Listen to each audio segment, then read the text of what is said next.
right, ladies and gentlemen, welcome to today's live commentary coverage of NASCAR Cup Series practice and qualifying for the Great American Getaway 400 at Pocono Raceway in eastern Pennsylvania around this 2.5-mile tricky triangle. And today the Cup Series hits the racetrack for the first time. The last time will be tomorrow for their 400-mile race. Opening laps of practice just beginning here, and in this first session we have a total of 19 cars that are currently on the racetrack and taking to their 25-minute practice early on. Tyler Reddick fastest on the leaderboard in the first couple of minutes with a 53.302 as his fastest of 3 laps. That's a 168.849 mile per hour average.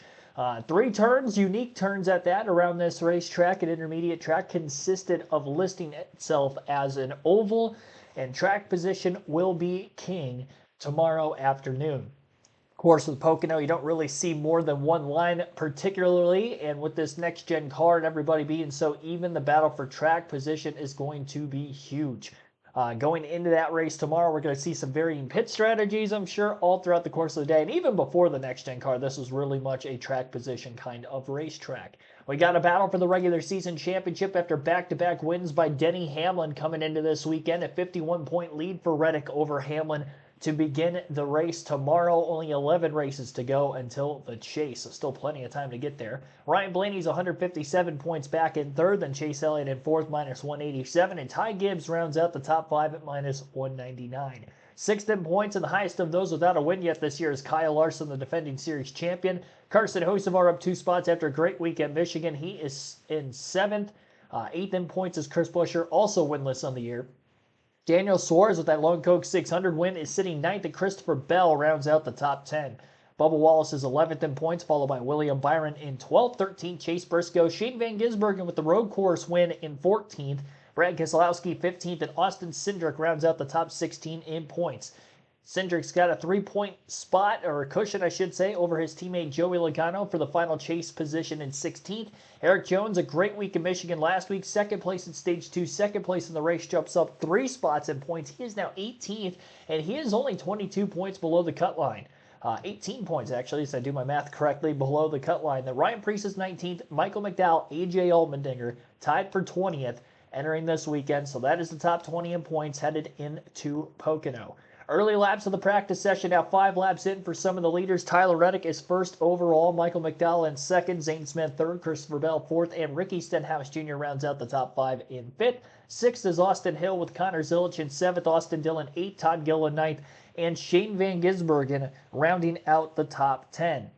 And 11th is currently Chase Elliott, kind of a slow start for him in practice. Ty Dillon 12th, Brad Keselowski 13th, Cody Ware 14th, and Noah Gragson 15th, with Alex Bowman 16th, Ryan Preece 17th, Daniel Dye 18th, and Casey Mears rounding out the 19 cars in this group. I believe 38 cars this weekend with 2 non-chartered entries, both of which in this session. That would be the 78 of Daniel Dye for Live Fast Motorsports, and Casey Mears in the 62 for Beard Motorsports, which usually doesn't run non-super speedways. So very interesting to see how they do here this weekend. Just getting underway in practice, 7 minutes in out of 25 in this first group. Group 2 will be coming shortly thereafter. We haven't had a lot of practice and qualifying streams as of late. A lot of rainouts over the last several weeks when it comes to practice and qualifying, but not this weekend. Clear skies for today for both the on-track activity for O'Reilly and NASCAR Cup Series racing. The O'Reilly Auto Parts Series had their practice and qualifying sessions in the late morning, heading into the start of what is now our Cup Series practice and qualifying stream.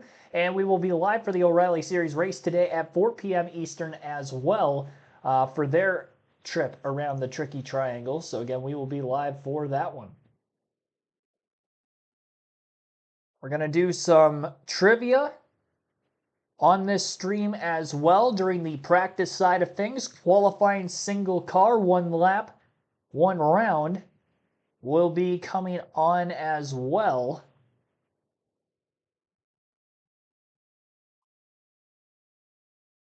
A little bit later on, of course, as soon as this practice session concludes. So we'll do a couple of trivia quizzes, and we're going to do some NASCAR Pocono winners for our first quiz of the week. It's going to be any driver who has ever won a Cup Series race at Pocono. We got 90 of them on the list, 15 minutes to name all the Pocono winners. First race here, 1974. They only raced one race a year at Pocono until they got to 1982, it looks like. So we'll see if we can go perfect. But our first of two quizzes. You can play along, obviously, at home.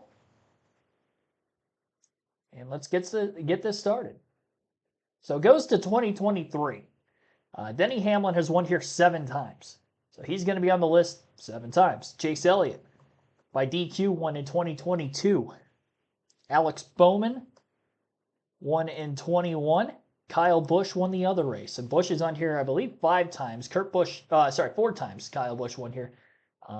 No, I did it. Yeah. 4 times for Kyle, 2 for Kurt. There we go. Chris Buescher has a range short win here. Ryan Blaney had his first win here, also won in 2024. And then last year in 25 was Chase Briscoe. But this quiz only goes to 2023. So I'll just put Briscoe in there just because. Martin Truex Jr.'s won here twice. Kevin Harvick is on the list. He has 1 win here. That was in 2020, the first race of the doubleheader that season. Matt Kenseth has a win here in 2015. Dale Jr. actually swept here in 2014, and Dale Sr. twice, a winner in 87 and 93. Jimmy Johnson swept in 2004, won a race in 2013. Jeff Gordon is on the list 5 times, 6 times actually, a winner at Pocono. Brad Keselowski in 2011, Joey Logano 2012. Casey Kane in 2013 and 2008. Carl Edwards is on the list twice in 05, 08, 2009. Tony Stewart, as well as 2003. Ryan Newman, if I could spell correctly, has won at Pocono in 2003 as well. Dale Jarrett in 2002, 97, 95. Ricky Rudd in 2001. Bobby Labonte is on here 3 times. Terry Labonte on here twice. My man Greg Biffle in 2010. Rusty Wallace is on here 4 times. Jeremy Mayfield, bump and run on Dale Earnhardt. He also had a win here in 98 also. 7 car in 92 was Alan Kulwicki, but not in 94. Darrell Waltrip on here 4 times. Kyle Petty is on here once, Richard Petty twice. David Pearson in 75. Cale Yarborough on here twice. Let's go Leroy Yarborough. He's not on here. Benny Parsons on here at all? Yes, he is. 1977. Whoop. Let's go Bobby Allison on here 3 times. Harry Gant on here twice.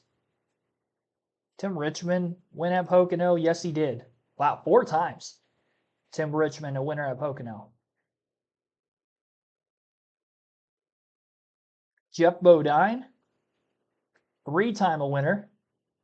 And now we just got the Wood Brothers in 1980. Who drove that car? Let's lock in here. We had 15 minutes to do this quiz, and in less than 4, we got all but 1. 89, really it'd be 90 of 91 with Briscoe.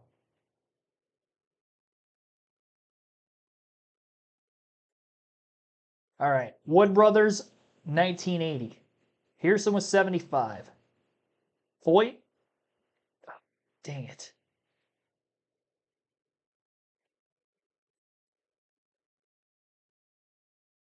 Baker. Oh! That's not it.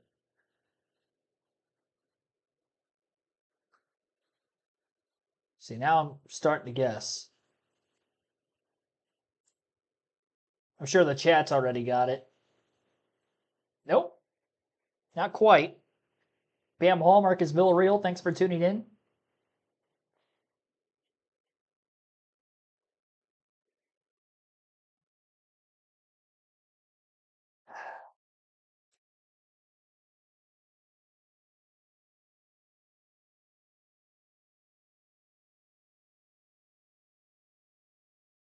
I don't know. Charlie Glotzback? Who drove for the Wood Brothers in 1980? Anybody in the chat? No. 21 car, 1980 winner at Pocono.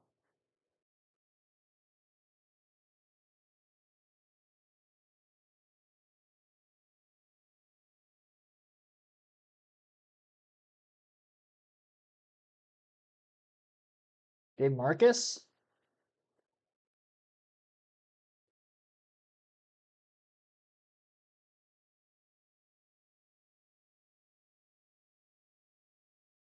Really throwing every name out there possible, even names that really didn't race in that time period, just in case.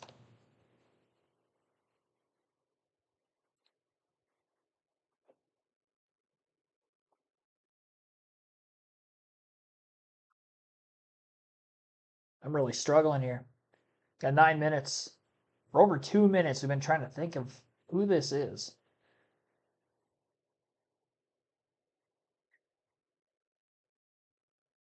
I don't know why I put that.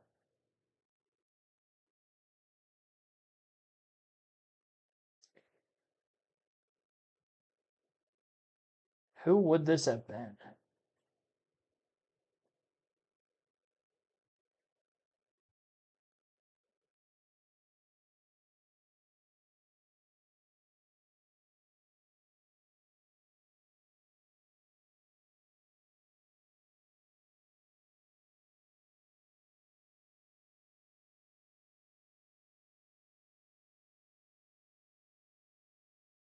I really don't know.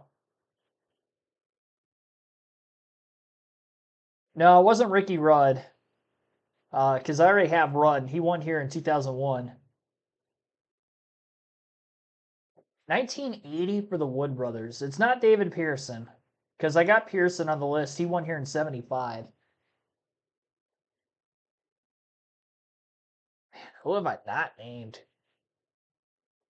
Appreciate nobody cheating here.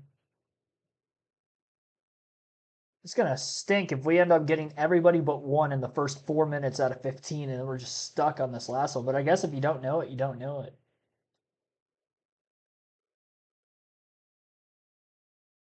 1980, 21 car.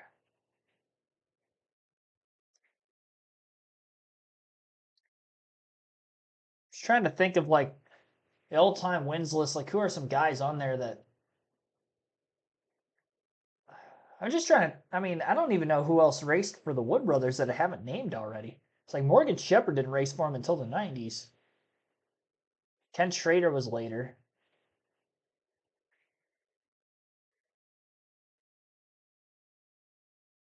Tried Charlie Glotzback already. That wasn't it.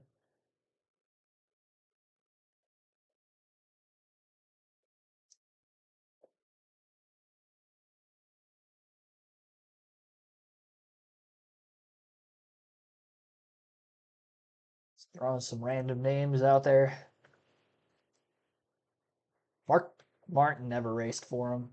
Yeah, he never won at Pocono.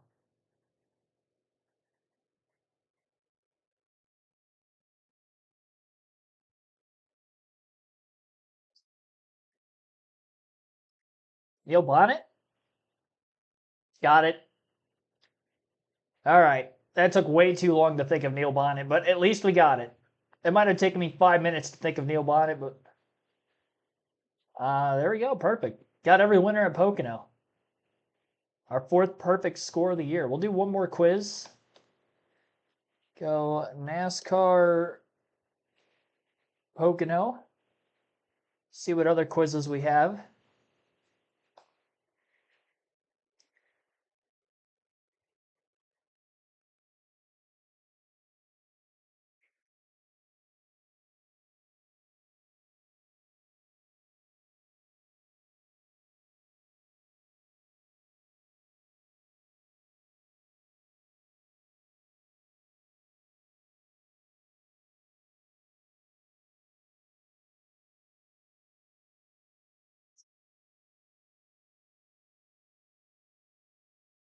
Laps led.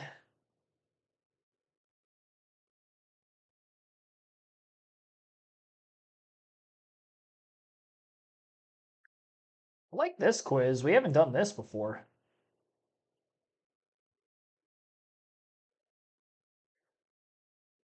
NASCAR drivers with the most starts in the 2010s without any wins. This is going to be an interesting quiz. So this is kind of modern here. So most starts in the 2010s, that's 2010 to 2019, with no wins. This will be our second quiz. We have not done this before. Now I wonder if this is like, they could have won like in the 2020s or something, but never won in the 2010. Like, I wonder if Daniel Suarez is on here at all.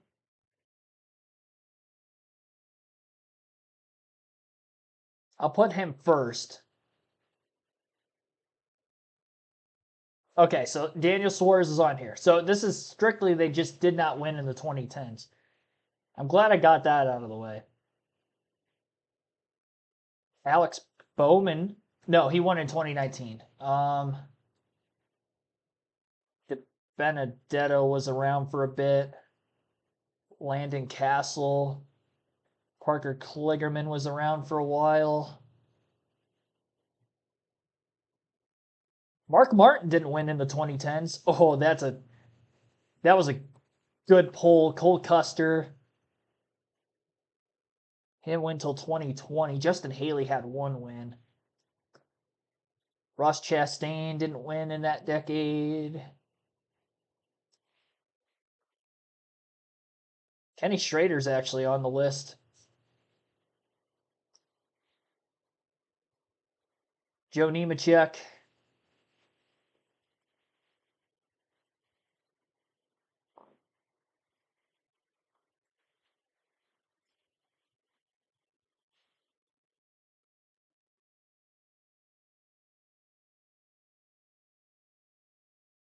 Bubba Wallace.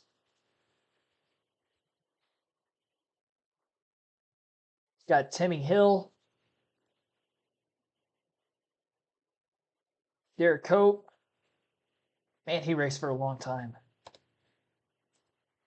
Vickers won in the 2010s. Scott Speed.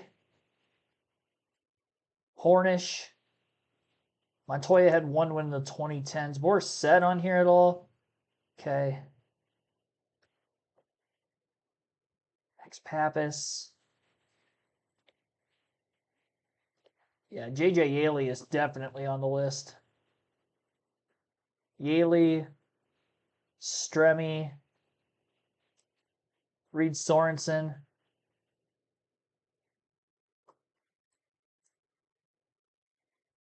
Murray had some wins in the 2010s. Skinner. Johnny Benson race. No. Bodine.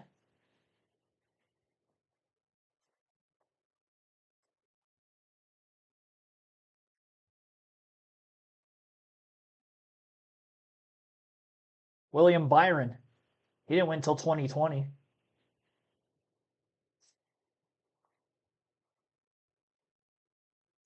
Allmendinger had that Watkins Glen win in 2014. Ryan Preece.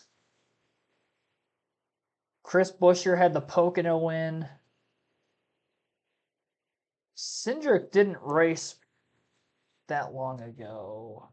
Austin Dillon had a couple wins. Gilliland. David Gilliland.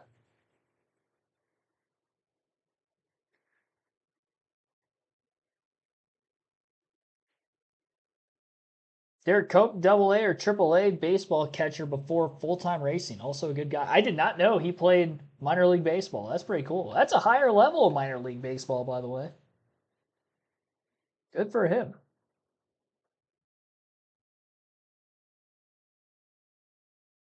Jason Leffler on here.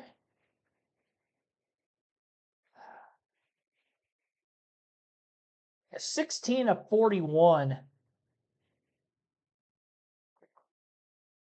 Stephen Light. Brett Moffitt. Brett Moffitt's on here. Josh Wise raced for a while. He's on here. Danica Patrick, of course. Almirola did win in 2018. Oh, he won that Daytona race that was rain shortened in 2014 also. John Andretti raced much in the 2010s?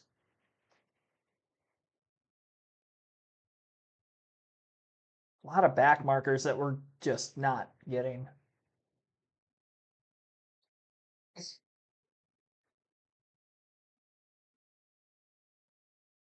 Stenhouse had a couple wins. Michael McDowell. David Rudiman, I think, won in 2010 at Chicagoland.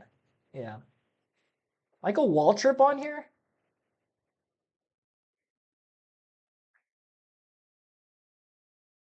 Truex had a Sonoma win, and then, well, he went off later in the decade.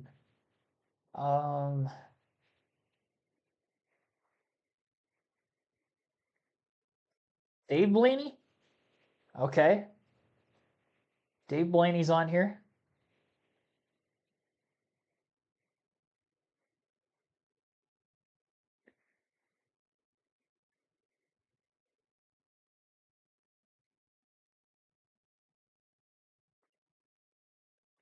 Anthony Alfredo? Brendan Poole? Elliott Sadler? Scott Riggs? They're both on here.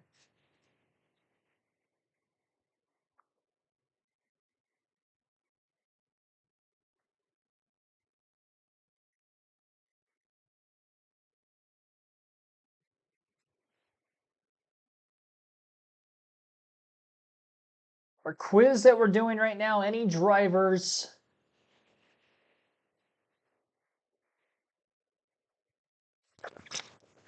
Ty Dillon is on here. Casey Mears didn't win in the 2010s.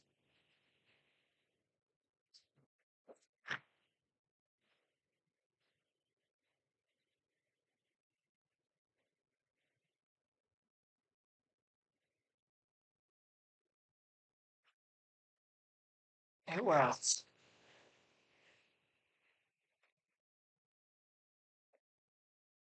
Paul Menard? No, that was 2011. He won at Indy.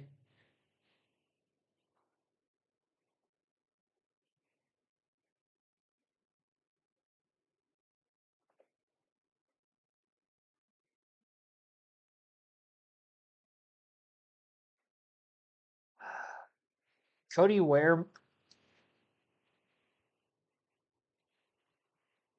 I think he raced much in the 2010s.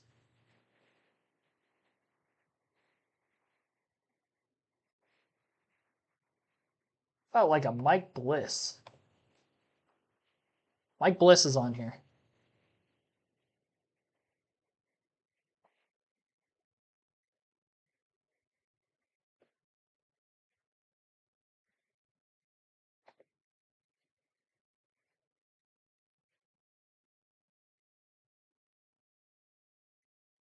Hornaday get many cup starts in the 2010s?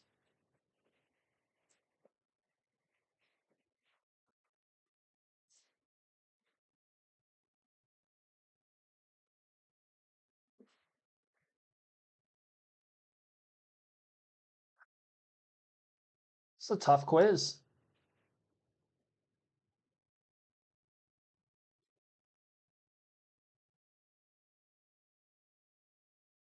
No, AJ Allmendinger had a win at Watkins Glen in 2014.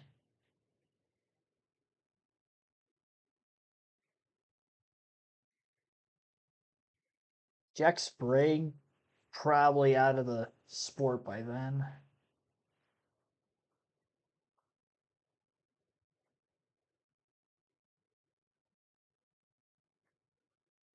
Haven't had some wins yet.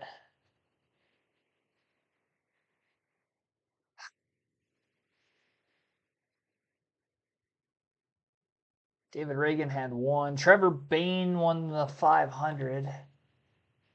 2011. Reagan actually had two.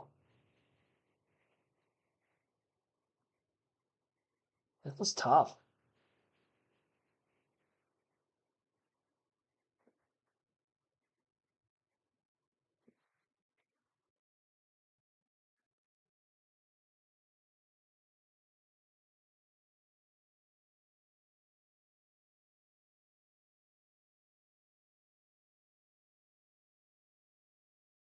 Thirty seconds.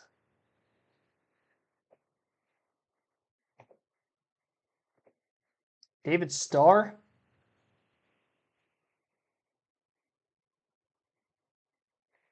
Still 25 of 41. I'm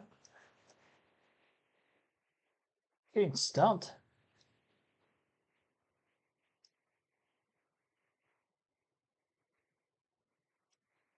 Oh, we're out of time. Barely got the average score. 61% score for us on this quiz. 58% was the average. So barely got it. But not by much. Cole Witt, 161 starts. Travis Quapple. Jeff Burton's on here. I guess he didn't win in the 2010s. So his last win was 2009 then. My logic of thinking there was he won one of the tandem races at Talladega. I know Boyer barely beat him out for the one. Corey LaJoie probably should have gotten that one. Bobby Labonte is a crazy one because his last win was in the early 2000s, early to mid 2000s, and like he still raced for so long after that. That is just crazy how long he was in the sport for. Jeffrey Earnhardt, Justin Allgaier, Michael Annett. Robbie Gordon still had 55 starts. I don't think of him racing much in the 2010s, honestly. Brian Scott, Greg Golding, Joey Gase, BJ McLeod, of course, Tony Raines. It's a tough one. Don't think of 2010s much when I think of Tony Raines. Andy Lally still had 37 starts, and Daniel Hemrick was the Rookie of the Year in 2019, and he had a couple more starts beyond that. So, all in all, pretty good. Those are all the drivers I named that made a start but did not end up on this list. All of them below Kligerman, I believe. So, not too shabby. Got above the average score. The percentage wasn't the greatest, but that was a tough quiz. All right, well, that's enough for the quizzes for this week. Round one of practice rounded up, caution free in the first 25 minutes of Group 1 practice. Tyler Reddick, fastest overall, still that 53.302, his fastest lap, with an average speed of 168.849 miles per hour on the fast lap. Reddick put down 20 laps in that first group, which was tied for the most of any other driver. Connor Zilic, second quickest, good to see. For the rookie, Michael McDowell, third. Zane Smith, fourth. Austin Dillon in fifth. Christopher Bell, sixth. Noah Gragson, seventh. Ricky Stenhouse Jr., eighth. Austin Hill, ninth. And Brad Keselowski rounding out the top 10. With Chase Elliott in 11th. Alex Bowman, 12th. Todd Gilliland, 13th. Shane Van Gisbergen, 14th. Ty Dillon, 15th. Cody Ware, 16th. Ryan Preece, 17th. Daniel Dye, 18th. And Casey Mears, 19th of 19 in Group 1. Group 2 set to begin here shortly. We'll take a quick break for the first time on the stream. You're listening live on KRC to full flag-to-flag coverage. Practice at Pocono.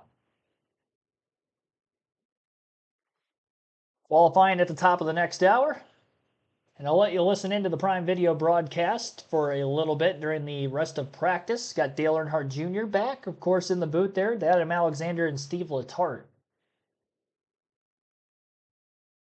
Mentioned tomorrow's Cup race now at 1 p.m. Yes, I did put a community tab post out for the start of the stream today.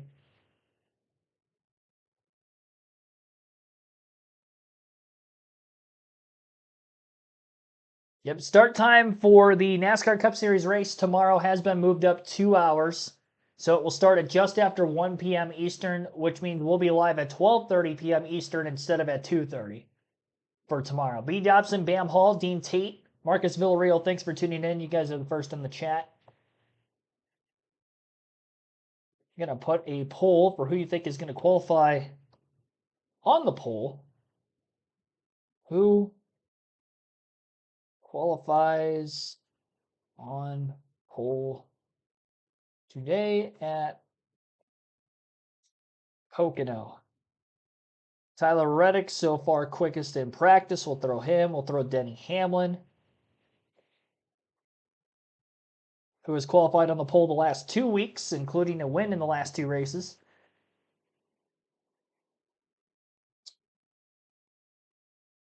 Briscoe was front row last year. Blaney usually qualifies well here.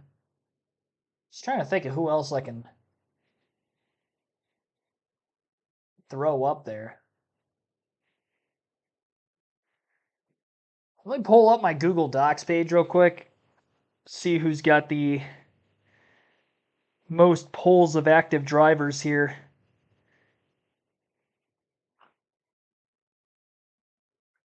Obviously, I know Denny Hamlin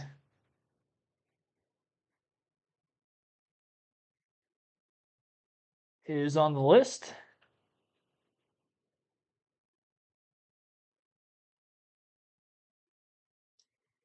Got 8 active pole sitters. Joey Logano twice, but it's been since the car of tomorrow.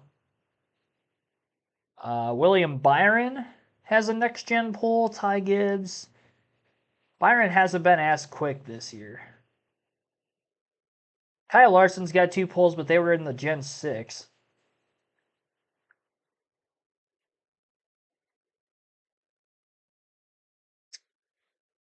Man,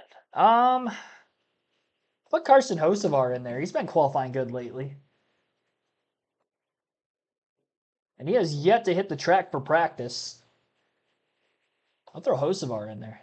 He was on the front row last week in Michigan, too, so another bigger oval. All right, getting set to begin for round 2 of practice. There were probably at least 4 or 5 different crew chiefs, 2 or 4 different types of race cars, different tires. We've had different repave. We had repave, old surface, dip back. This guy knows how to get it done here. It seems like once you have the confidence you get early in your career, you just become more comfortable being vocal about your car not doing or doing what you need to win. Yeah, going to be tough to beat Toyotas for qualifying in the race tomorrow, that's for sure.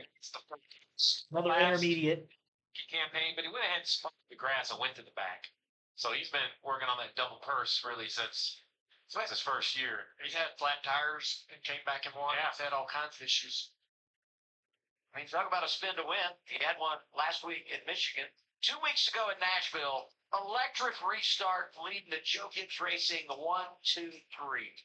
Yeah, just a good job by him to catch a couple of his teammates racing hard and take advantage of how distracted they were with each other. And then in Michigan, caught a couple of guys racing hard, another pair of teammates battling each other, and 2 weeks in a row, he's able to make a 3-wide pass to win. What I loved about this, the celebration with the Kyle Busch flag was outstanding, but the fact that he normally maintains that 2 or 3 seconds.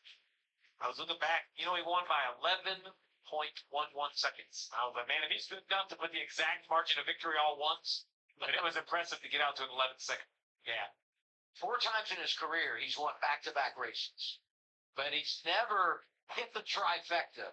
And I would say the early betting favorite for tomorrow is Denny Hamlin. We're riding on board here as Group 2 hits the track for 25 minutes of practice. Denny Hamlin fans who thinks he's been jinxed, that's Adam Alex on all your social media handles. You can reach out to him directly if you're confidence of or just post a video of me running like Steve did earlier today. Thank you very much.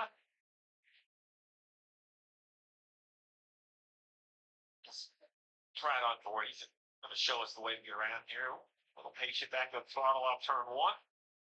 Going down the long one straightaway toward turn 2. Some guys run 5th gear all the way to this turn 2. Let's see what he does. 11 up to high right here. Very little brake. Gas only. Yeah, stays in 5th gear. Wanted to get to the throttle sooner, but he just couldn't get. His bumps give him a little bit of trouble. Early downshift into 3. And we watch those guys. They don't go to the bottom of the racetrack down there, Steve. There was a little resin put down years ago, and I think they still some residue or some grip there that they're looking for in the middle of the racetrack down in 1 and 2 as well. They don't run right down to the bottom. Kind of run through the middle of the middle of the track. We see him go to the top of the board there with a 52.86. Denny Hamlin, fastest in practice already. From the first group, as if more confidence was needed. Yeah.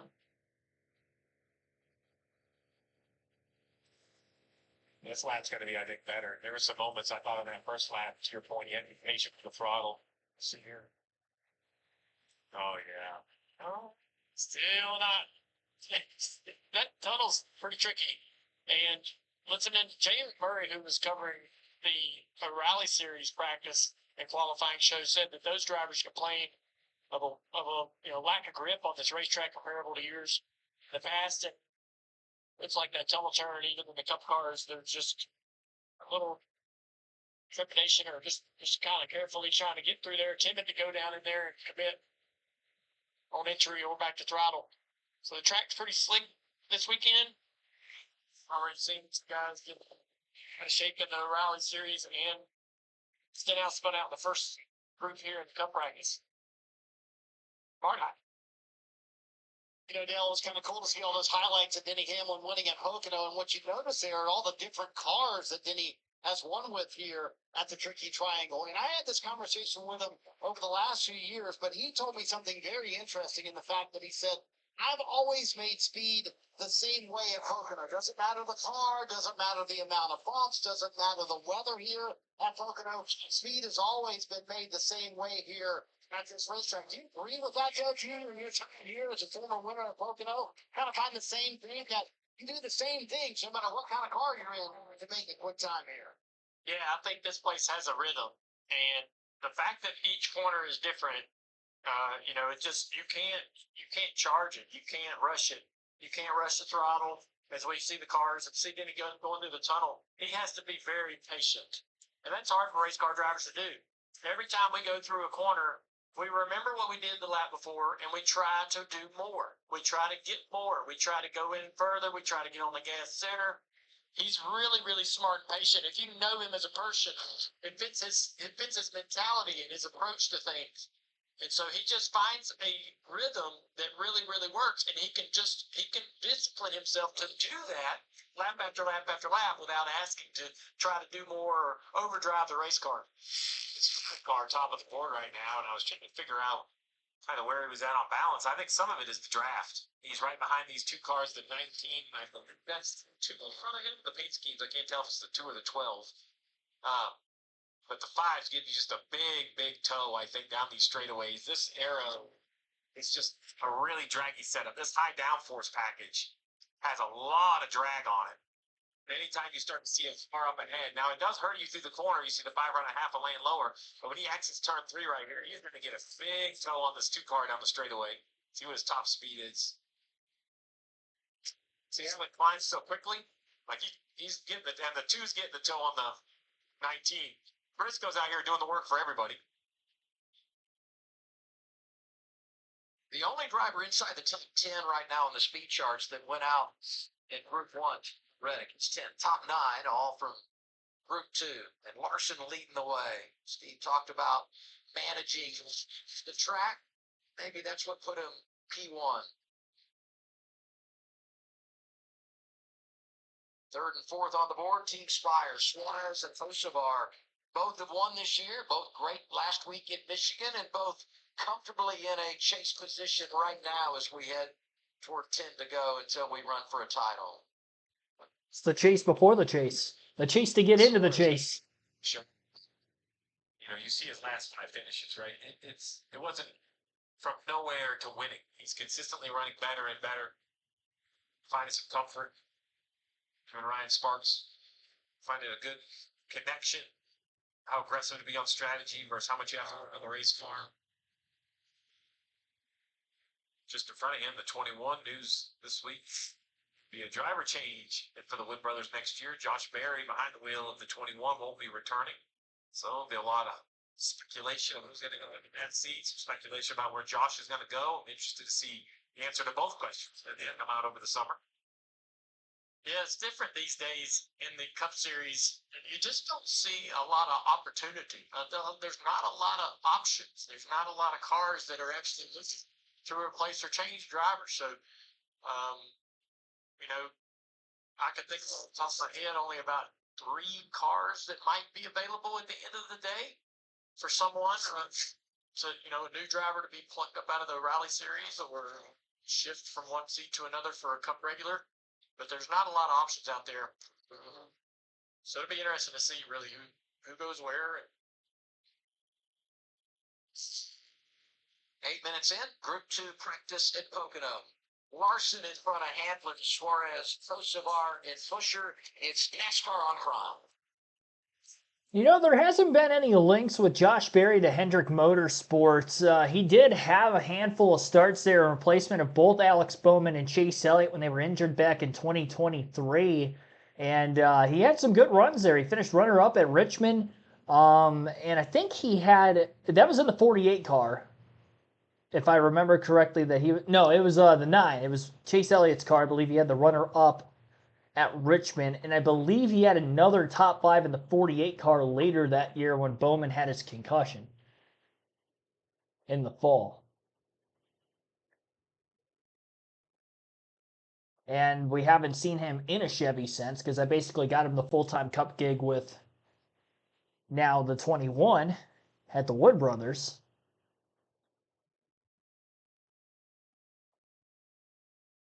Seeing that he can drive a Cup car competitively. And he did win last season at Las Vegas, albeit early in the year with the Wood Brothers, but winning on an intermediate track, with a B tier at Team Best. That's pretty solid to put on the resume as well, and I do think there can be some opportunities there. I don't think he's of the favorites to get the 48 ride, but I just don't hear him mention as much about that potential ride, especially now that there is a vacancy with the 21 that has been announced. And with nobody really in the Ford development system, I don't know who takes over that 21 car next year. That's all up in the air.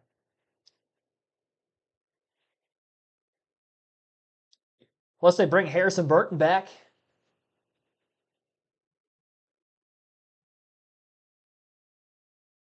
Not impossible. Or somebody who is at least able to take care of the race car, and he also got a win with them. Even though it was at Daytona, brings in a little bit more funding. Very interesting. I don't know where they go with for that 21 car. Hamlin got the Minions scheme today. Yes, he does have the Minions paint scheme this weekend. Minions / King's Hawaiian car. NASCAR offline.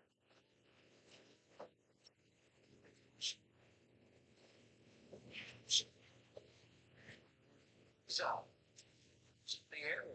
Danielle and the fellas, noon Eastern time, racing around 1 o'clock Eastern time. So, much like the road courses, you're going to see alternate start finish line, kind of here on the racetrack, there's a white line there. That's between turn 2, the tunnel corner, and turn 3.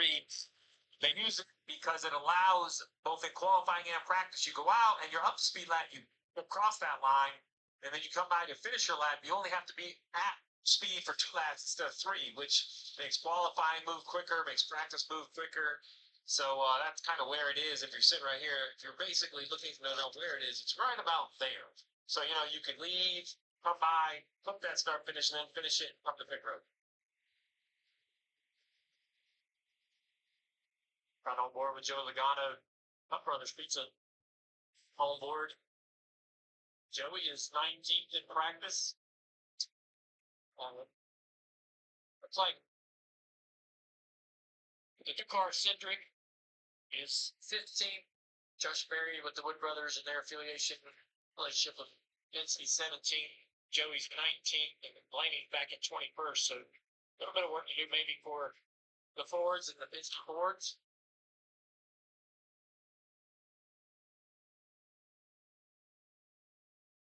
Let's hear from one of those Ford drivers, Brad Keselowski with Marty. Adam, you watch our pre- and post-race shows tomorrow. You'll see this guy, Brad Keselowski, who is going to be on the desk for the pre- and post-race show. So we'll ask him to kind of give us a behind-the-scenes of what he and Jeremy Bowens are looking at here. What do you guys study in between these two practice sessions since you're playing analyst this weekend, Brad? My teammate Chris Buescher on the track, so we know what his car is and is not. Just kind of reaching a feel for how he is and if there's anything that can be learned from him. How was your first run, and what did you learn about the track? Well, we weren't as fast as I wanted to be on the first run, but we came in, made some adjustments, and then I felt like we got pretty strong. You can tell this track because it's so dynamic. A lot of times the first group will go out and they're faster because the track is not so hot. Doesn't have too much rubber built on it. But for whatever reason this weekend, it looks like the opposite. It looks like the track is getting faster as it goes. Are you excited about tomorrow? And what have you learned about television this week, Brad? Well, I've watched you guys a lot, which is excellent, as they say on Days of Thunder. Yeah. It's going to be good. It's going to be a good experience. I think fans are going to learn a lot. I think it's going to be worth tuning in. So, be good. There you go. We'll let Brad get back to his day job, checking out things with Jeremy Billings, but he'll be on the pre- and post-race show with you and Dale Jr. and Steve Letarte. You guys will be with Brad on the desk tomorrow. Yeah, looking forward to it. It's going to be fun to see what Brad brings to the conversation. Every week we've had something different, and it's always, it's kind of just been a little bit of a different experience between, Carl and Mark Martin, Truex. Brad has got some great opinions, and I'm sure he'll be bringing those to the table. Looking at the board, though, Buescher is the only Ford that I see that has relatively decent speed, so most of the Fords are on down the list, but that 17 car up in the top 5, and he's first on 5-lap average as well, so if I was Brad, I'd definitely be saying, hey, just put my car like his car.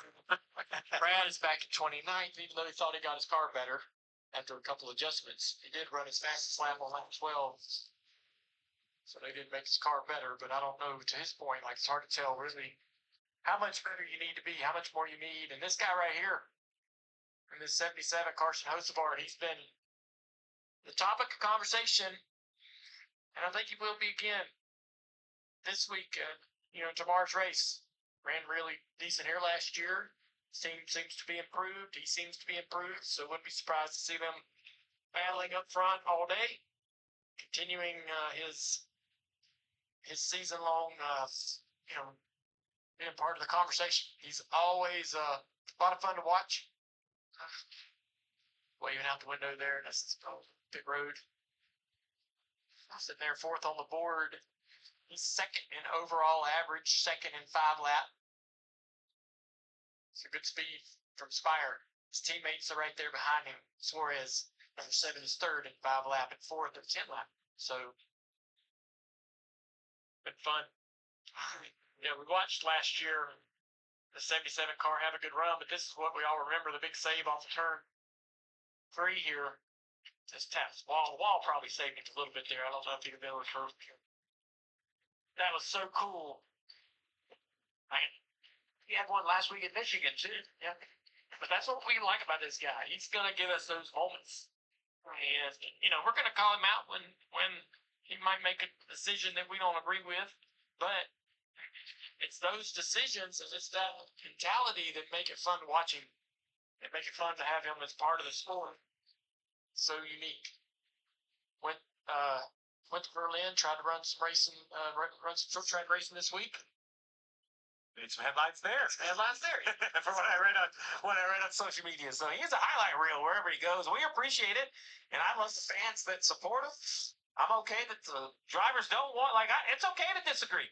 And I think right now, fan sentiment is tipping towards Carson Hocevar. From everything I read online, and those fans that hung out at Michigan, they're in the grandstands to cheer him on at the post-race desk.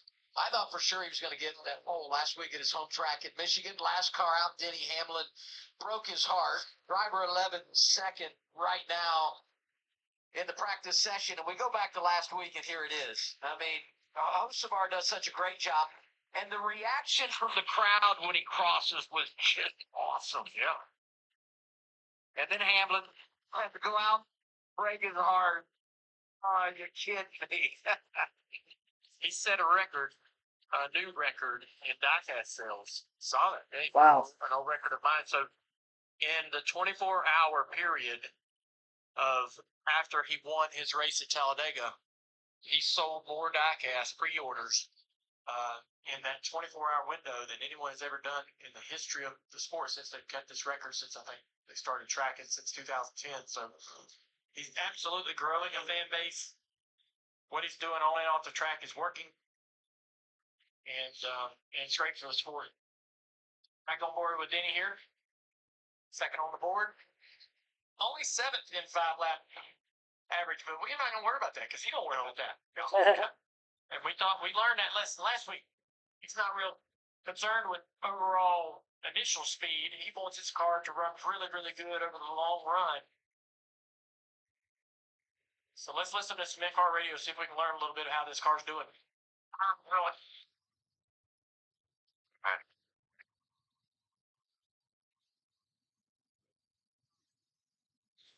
So let's talk about that. He gives an arrow bound. He gives the balance of the car real tight. And the crew chief comes back.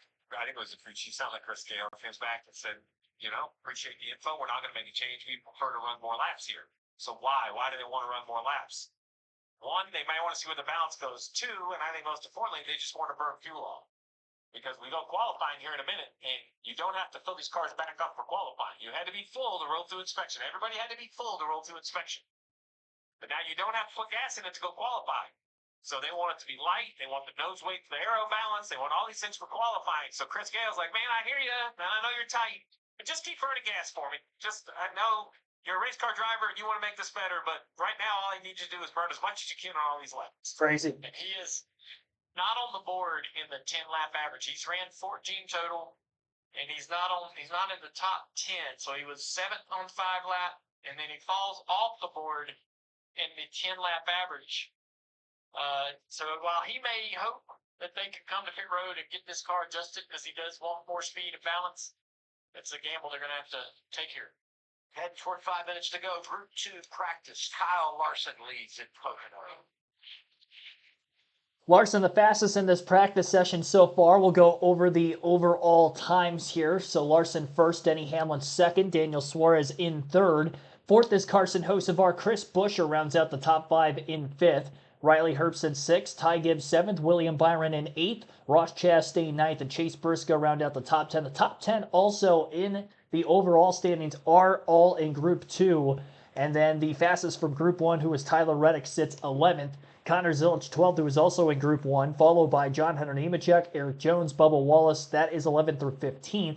16th is Austin Cindric. 17th is EJ Allmendinger. 18th, Michael McDowell. Josh Berry, 19th. And 20th is Joey Logano, with Cole Custer in 21st. Ryan Blaney, 22nd. Zane Smith, 23rd. Austin Dillon, 24th. Chris Buescher, 25th. 26th, Noah Gragson. Ricky Stenhouse Jr., 27th. Austin Hill, 28th. Brad Keselowski, 29th. And 30th, Chase Elliott. Very strange to see him that far down on the leaderboard in practice. His teammate Alex Bowman right behind him in 31st. Todd Gilliland 32nd. Shane Van Gisbergen in 33rd. Ty Dillon 34th. Cody Ware 35th. Ryan Preece 36th. Daniel Dye 37th. The Casey Mears rounds out our 38-car field for practice. Qualifying single car again will be coming up after practice is over. Cool down period of 10 to 15 minutes before we get into that. All the Group 1 cars will be of the first half of that lineup, and the second half, of course, will be the Group 2 cars. So that is where we're sitting. Again, based off of practice so far, and again, Kyle Larson, fastest overall, catching a little bit of draft, 52.722, his fastest lap, with an average speed on that lap of 170.706 miles per hour. I think the practice time could be quicker than the qualifying time, just based off of the draft alone. These cars have a lot of drag, as Steve Letarte was alluding to earlier in this session, as you got to hear from the Prime video broadcast side of things.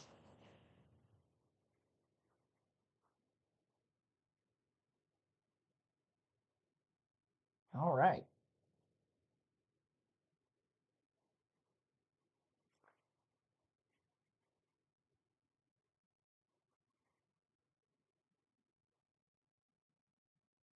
So practice, again, continues on Prime Video, and I believe live for free on YouTube, and then qualifying will be Prime Video exclusively, and we will have live commentary coverage for that all on this stream. You won't have to go anywhere. Different stream for our second action of the day, which will be the O'Reilly Auto Parts Series race, and that will be at 4 p.m. Eastern, our start there. And again, start time for tomorrow's stream moved up to 12:30 p.m. Eastern, with the Cup race moved up 2 hours on their start time as well. So 12:30 p.m. Eastern tomorrow afternoon, we'll be live for this Cup race, Great American Getaway 400, and later today at 4 p.m. Eastern, live for the O'Reilly race at Pocono.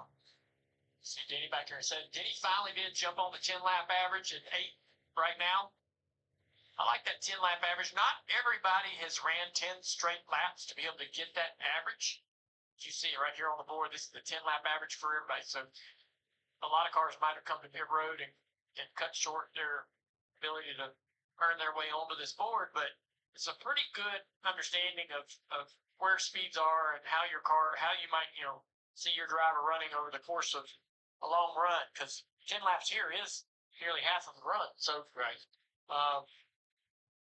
Best overall, Eric Jones in that 43 is at the top of that board. You see third in the 10-lap average. Really impressed by Legacy and what they've been able to do over the last couple of weeks. I know that they're creating their own tools, sim programs, and so forth. They could have used a lot of these resources that already are developed by Toyota, but they wanted to create their own to have those in-house. But they do get a ton of support from Toyota, and all of that stuff is starting to bear fruit. This is a trend that I believe will continue. Seeing Legacy run up front, seeing Legacy more regularly in the top 10, not just these little pops that we've known to see them, they'll have they'll be missing for 8 weeks and all of a sudden have both their cars run in the top 10. I think you're going to see that more regularly going forward. It's not just, Jones was second in Michigan. Yeah. Nemechek had great speed, involved in a crash, got a top 12. Nemechek was great here last year, Steve. Yeah, it was absolutely decent here on board with Buescher. Absolutely decent. We talked so much about winning here. Sounds like a backhanded compliment. It was back 10 years ago. You can believe it. It makes me feel very relaxed. Yes, it does. Bob Osborne named the blast there on all the shots, but Bob rolled in. This is what Pocono normally feels like, this kind of foggy day. Not a beautiful day here in Pocono, but fog got it down for sure. Victory Lane. I did not have Bob Osborne on the bingo card for practice. No, I got to be honest. No, I tell you. I mean, even knowing the situation with Buescher, those were dots that had not connected for me till just now. Oh, Bob was so much fun to be around. If you could believe it, that highlight right there, that was Bob smiling. It doesn't really look like Bob smiling, but that was about as much emotion as you would get out of Bob over the years. But Chris is about the same way. Oh, yeah. He's got Graves now, right? Yeah. No one gets excited down there. Yeah. If Chris and I worked together, he would never talk. Because he really talks now. So the two of us, he would never get a word in. There were a couple of executives from Team Hendrick that said that, they're working on communication, Corey Day and Adam Wall, because those two guys don't talk. And then they pointed out that Steve and I don't have that issue on our team. We volunteered to go in and kind of instigate the conversation. So a lot of guys that came down pit road just a minute ago go back out on the racetrack, go off pit road hard, and then as we were riding on board with 17, right before the tunnel turn, they shut the car off and coast around, trying to force a lot of air into the radiator, and then trying to get the temperature out of the engine and out of the system, because they've got to get these things cooled down as best as possible to go out here and qualify. This is a way to grab, get a ton of temperature out of the car, out of the engine and the water system. Practice is done. Larson puts up the fastest speed. Christopher Bell ends up 25th. Let's follow up on that story, Marty. Yeah, AA, we talked about all the effort it takes to get Christopher Bell in the car and buckled in. So they made the decision during the week this week that between practice and qualifying, he was going to stay in the entire time, knowing that he would be in Group A. So Dale Jr., I mean, I know that's not exactly easy. It's getting warmer here at Pocono today. I did ask Wesley Lape, his interior mechanic, did you throw an extra fan in there? He said, nope, it's just normal, and Bell's just sitting in there this entire time. So while every other driver in Group A got out to hang out with their crew a little bit, walk around, Bell's been in this car the entire time. Yeah, I'm telling you, I talked to the interior guy earlier today, and he's like, I have to do everything for him as far as tightening his belts, putting on his gloves, all those things. So Christopher Bell probably is just thinking, man, it's easier for me just to sit here than to put everybody through the process of me getting in and out, because that's the toughest part of this whole weekend for him is the is getting in the car, getting all tuned in and buckled in, and then climbing back out. Practice is done. Qualifying on deck. Larson, Hamlin, Suarez, Punchavar, and Chris Buescher. Practice has concluded, and as you heard right there, your top three: Kyle Larson first, Denny Hamlin second, Daniel Suarez last of the drivers on that list. So tuning things up here. Going to see where things are going to end up going for qualifying. Refresh the page here, see if we can get that qualifying order on our screen before things kick off shortly. Casey Mears will be the first driver to go out and make a lap, followed by Daniel Dye second. So we'll start off with two non-chartered entries. Connor Zilch will be the first of the chartered cars in the 88. Then Austin Dillon, Zane Smith, the first five. The next five after Smith will be Brad Keselowski, who will be sixth. Noah Gragson seventh. Ricky Stenhouse Jr. eighth. Cody Ware ninth. And Ty Dillon rounding out the top 10. Those will be the first 10 cars in order to make a qualifying lap. Final driver to go out again this weekend, Denny Hamlin, just like last week at Michigan. And Hamlin trying to go for 3 poles in a row as he sits with 50 on his NASCAR Cup Series career.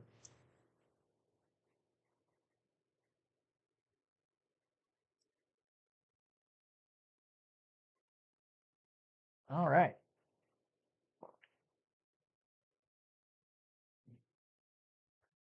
Take a quick break here before we get into qualifying. Pete Kramer, thanks for tuning in.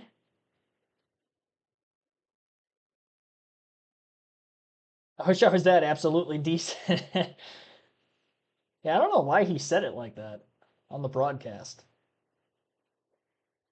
Denny Hamlin has the highest vote total to go for the pole today. 36% so far. In the chat say Hamlin will get the pole for the third straight week. Tyler Reddick, who was fastest in his group of practice, 18% of the votes. Somebody other than Hamlin, Hocevar Reddick at 36%, tied with Hamlin for the most votes so far.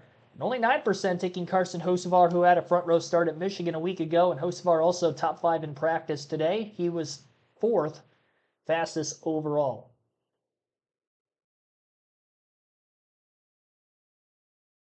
We shall see. Got one more week of Prime Video NASCAR, which will be next weekend with the San Diego Street Race.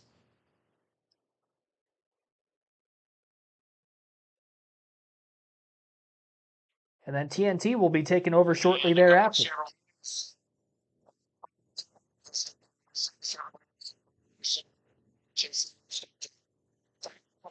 Last 3 or 4 weeks and trying to make gains on the.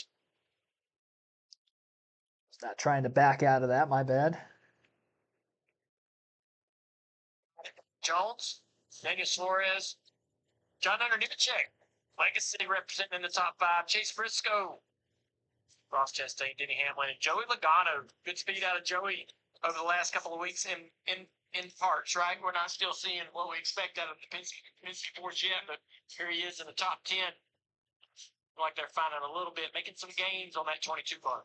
And Logano's made up a lot of ground when you talk about that Chase cut line. And remember, Tyler Reddick here in 10th, he was in the first group, which the second group went out there, ran a lot better. So I would say that it's probably, giving you incorrect understanding. Tyler Reddick's car is absolutely better than 10 on 10 lap averages. He just wasn't able to go out there and run with these cars in the same group. So I would say he might have a chance to actually be in the top of this list in qualifying. We'll see how it goes. Here's Marty Snyder. 4th and single lap is Carson Hocevar. We saw the speed in that 77 at your home race last week. Carson, does it have equal speed here at Pocono this weekend? I mean, I hope so, for sure. But 11 seems like he's always really good here, for sure. I got asked in the media center. It's like, yeah, you need like 2 good corners, and then the third one needs to be like halfway okay or good enough. But I'm like, man, it seems like the 11 always just has all 3 pretty figured out. So I felt like we were decent there. I wasn't super happy with like turn 1, and then we worked on it, got it better, and I was closer. So just need to be able to put all 3 of the corners together. But yeah, it's good to unload with speed, and that's gonna be important here. You chatted last week just about how important Michigan and Pocono were to you because 2 road courses coming up. You kind of checked off the box in Michigan, had a great weekend. Why are these 2 races so important, and why are the road courses so tough for you right now in the 77 team? Well, I mean, I just have to go right. So, I mean, it's just difficult for me, I guess. I don't know. And the walls are closer together, and I can't do what I feel like I'm good at, which is just turning left and going 3, 4 wide, and being on the hammer and hammer down. And still, I feel like I'd be okay, but San Diego, I feel like I'm completely lost at in the sim. I was decent at Chicago for whatever reason, but San Diego not so much. So we'll see if I can't get a little better, but. I just would like to, exceed my own expectations at the road courses and feel better about it if I have good points days and good finishes here. So if I do exceed my expectations, we're well ahead. But I'm planning for failure next two. So we'll see how that goes. At Double A, though, 95% of the time, turning left works out really well for you in the Cup Series, doesn't it? Oh, it does. And I would say for Hocevar, it's a game of survive and advance. For those watching on YouTube, coverage will continue on Prime Video with qualifying, which gets underway in just a few moments. NASCAR on Prime. From the Poconos, glad you're with us on this Saturday. All right, Pocono Raceway. Going to be an interesting one for the site of tomorrow's Great American Getaway 400. Continuing our live commentary coverage of qualifying, single car at that one round. Going to be coming up on the other side of the commercial break on Prime Video. They're just wrapping up their practice coverage. Kyle Larson fastest in that session.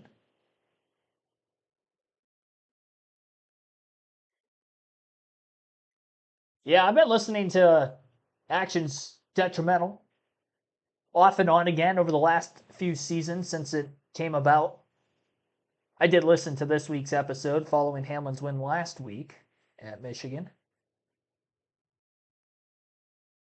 It's kind of whenever I get a chance to kind of listen to it in full. Because if I only listen to part of the episode, I'm probably not going to go back and finish it. It's only about an hour to an hour and a half listen most weeks. Usually try to time it out right around that hour mark or just less than that. So weekly form podcast. They're great about getting it out as soon as they can when the race is over. Even after a race win like Denny Hamlin last week, and they fly back, they record the episode immediately. That's dedication right there. And the fact that he's able to do that, still get to sleep enough during the week after kind of a long weekend, week after week, and he goes right back out and he wins like he did the last 2 weeks. So he's on a hot stretch. If you count the All-Star race at Dover, he's had 3 wins in the last month. And Hamlin trying to go for a win at Pocono tomorrow, and he's going to have a very good opportunity because we know how fast the Toyotas have been at intermediates. And Hamlin, statistically, this is probably his best racetrack. 7 career wins.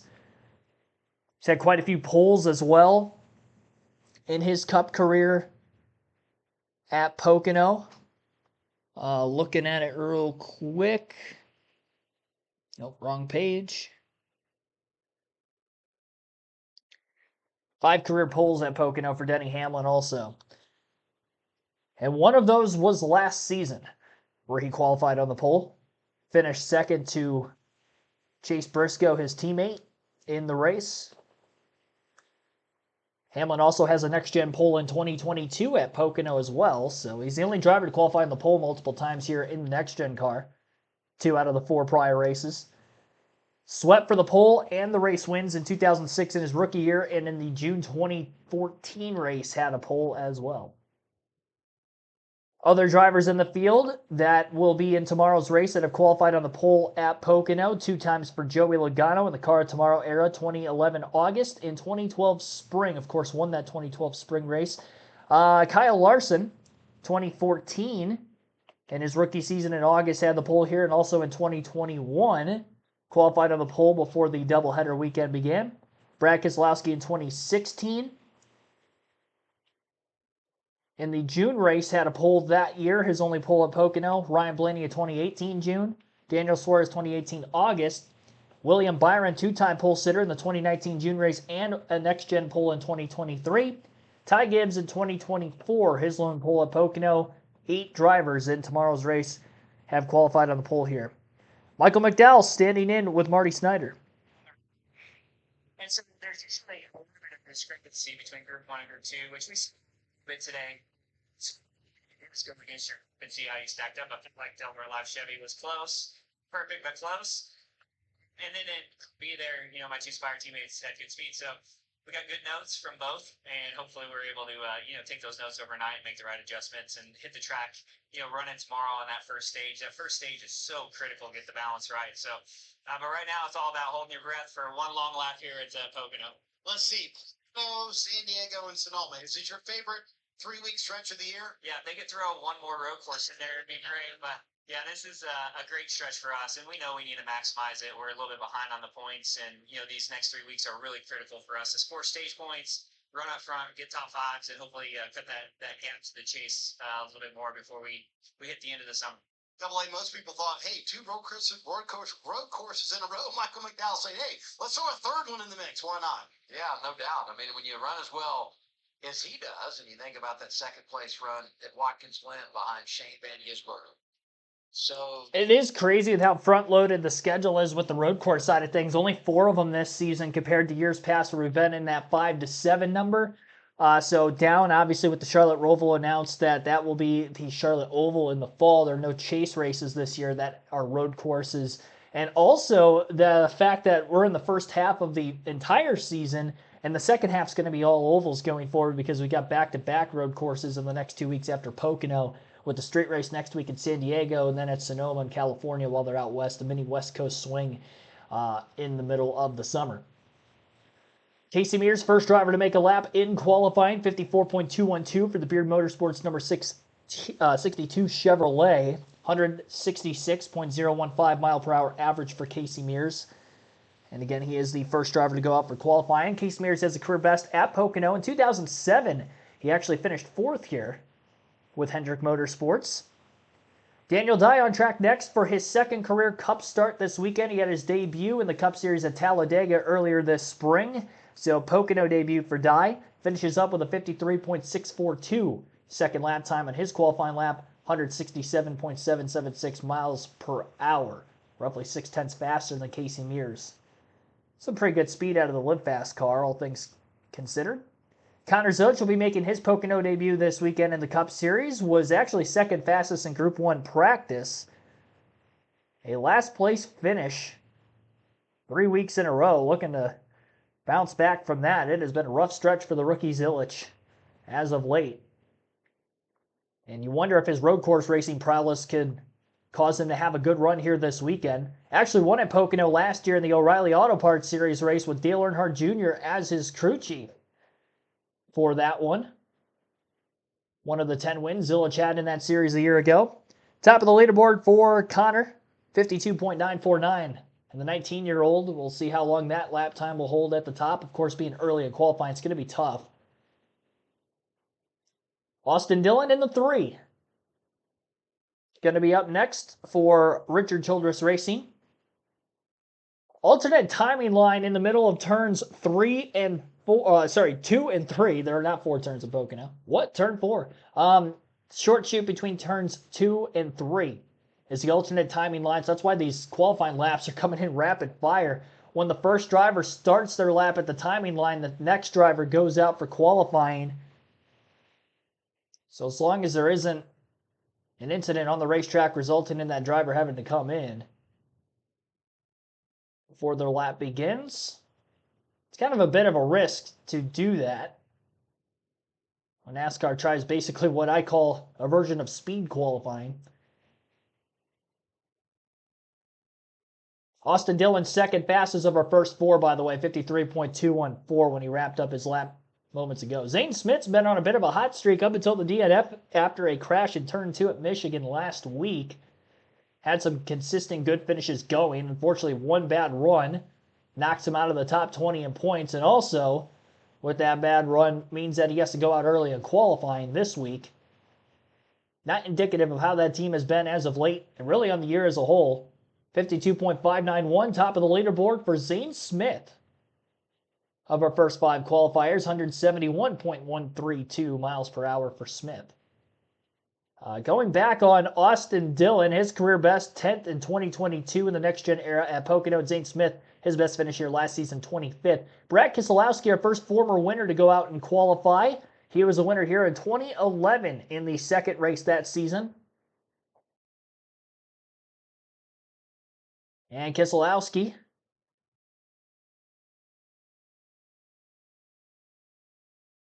A bit slow on the racetrack for Brad. One cylinder's not firing specifically, that gives you an idea what spark plug or what area you might look at. Maybe we'll have to change So it. middle of the qualifying lap, Brad Keselowski slowing up. It looks like potential engine problems for the 6 are going to have to come in. Surrender the qualifying lap that they did have going, which was good at the start of it. 71.136 is what he times out at. Last of our 6 qualifiers with only a 126.518 mile per hour average. So very, very slow for Keselowski. Down a cylinder at least, but it's definitely not firing on all 8. And Keselowski on his way to pit road. Brief pause in qualifying with that being the case and him having those issues. Noah Gragson will be the next driver out on track for his qualifying lap, followed by Ricky Stenhouse Jr., Cody Ware, and Ty Dillon. Gregson's career best, 22nd in the 2023 Pocono race. One race that season, of course.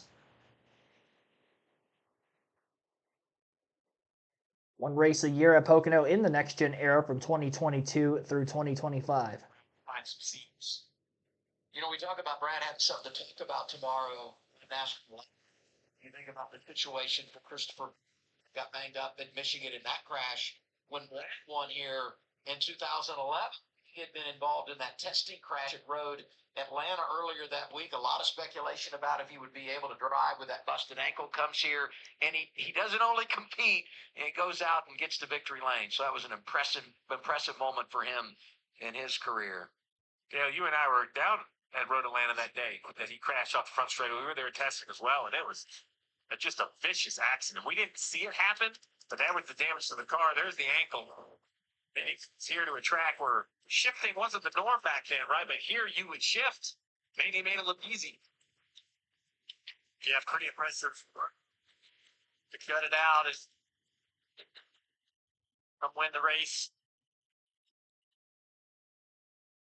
Pocono's a driver's track. I think, you know, you come out here and you got to be brave. It's long front straightaway. We'll take some guts to drive off into turn 1 at 195 miles an hour, and all the downshifting and getting through the tunnel takes a lot of guts and determination. So drivers love to win here because you know how difficult it is to make lap time here and how brave you got to be to do it. It's interesting. You'll be really brave in 1, really brave in 2, and your car better work in 3. That's right. So that's like the combination of Pocono. I always love, though, that debate. And you can walk down through the garage, stop at every garage stall, and all the crew chiefs and drivers have a little bit of a different thought process on where you need to be good and what makes the most speed and where your priority is and how those corners connect. It's always fascinating to me just how unique this place is and the conversations it produces in the garage area. I think there's a different way to look at it. Everybody always asks, what corner do you have to be good in? And I would just challenge that. To win here, you can't be bad in any of it.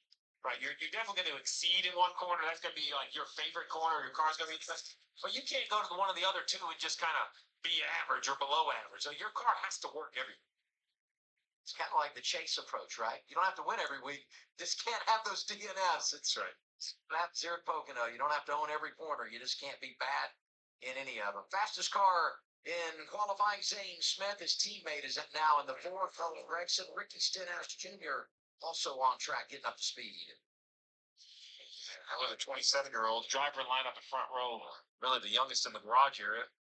Only a 2/10 off his teammate, so a decent lap. See if Noah can get through the tunnel. Stenhouse did a good job getting through the tunnel, coming to the green. Carried a little bit of speed off into turn 3. Has a little bit of an advantage. Which is pretty impressive since the last time through turn 3 the car spun out. Yeah. I got to get off turn 1 very well here. But still, look, gaining it back down the straightaway a little bit. It's a pretty solid lap. I think no matter what happens in the tunnel, he's going to be real happy with this. Gregson is in 3rd, but he's going to be dropped to 4th. Comes back to that alternate start-finish line. Yeah.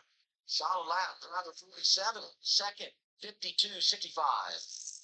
All right, pretty good lap for Ricky Stenhouse Jr. First, Gregson with a 53.007 sits him in 4th. Stenhouse 2nd, currently with a 52.656. Talked about Gregson's career high finish at Pocono back in 2023 for Ricky Stenhouse Jr. His career best here, 7th in 2023, which was in the next-gen era. Stenhouse also coming in off a top 5 at Nashville a couple weeks ago. Carried a little bit too much speed to the middle of 3 and just didn't get off that corner very well. Cost him a little bit of lap time down the front straightaway.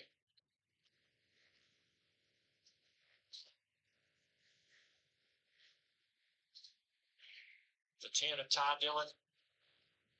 It seems like there is some speed to be gained in turn 3 at the beginning of your lap. That starts at the alternate start finish line on the back straightaway, and so you're seeing a lot of cars that are in the green coming around turn 3, and a little bit of shade down there in turn 1 and 2. See how this racetrack's all in the shade? You might get a little speed there as the temperature comes out of the surface of the track.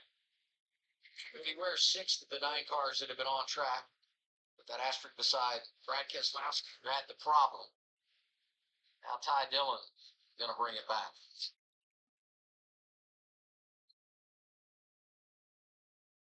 Pin car on the board in 3rd. Zane Smith leads early in qualifying at page 3.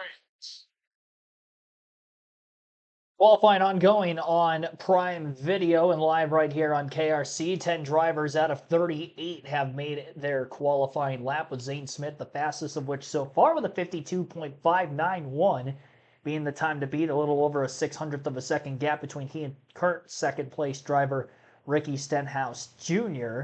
and another roughly 2/10 between Stenhouse at second and Ty Dillon, who just wrapped up his qualifying lap in 3rd. So Dillon timed in with a 52.859 in 3rd place, and then who went out just before him was Cody Ware, who had a 53.488. So, again, 10 drivers into qualifying. Career best for Cody Ware, 25th in 2021, and Ty Dillon, 17th in 2017.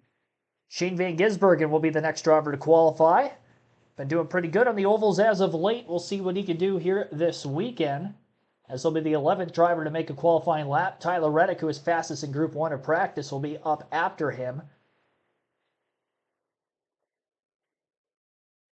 SVG 31st in his only Pocono start last season in 2025.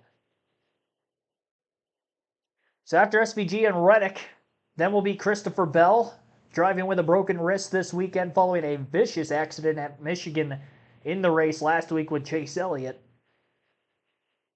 Ryan Preece, 14th. Michael McDowell, 15th. Chase Elliott, 16th. And that's the order in which they'll go out qualifying again. So 17th, Todd Gillen. Alex Bowman, 18th. Austin Hill, 19th. Josh Berry. We'll round out the next 10 qualifiers before we'll probably end up having another commercial break after that.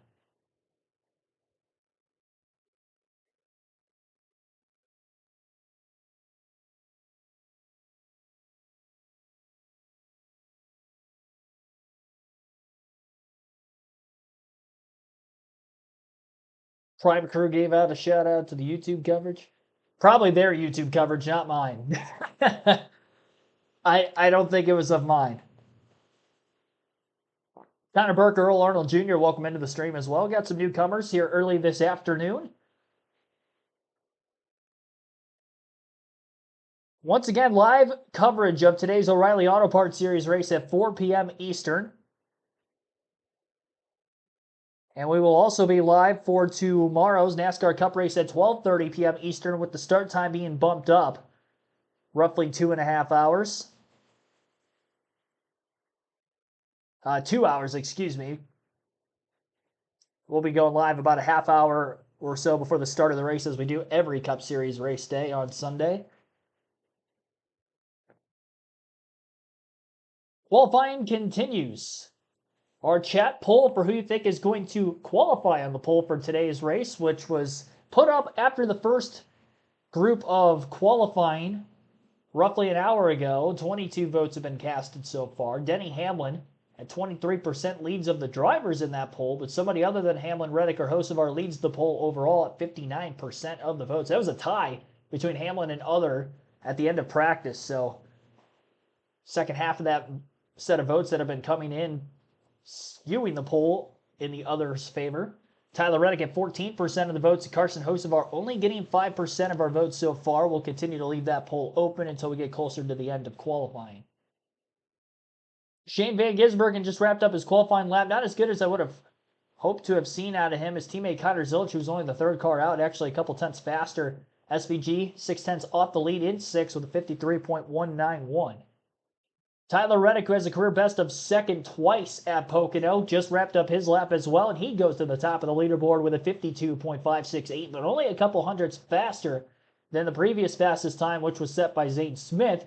Average lap speed for Reddick of 171.207 miles per hour. Christopher Bell on the racetrack mentioned he is going with a broken wrist this weekend. We'll see how he'll fare.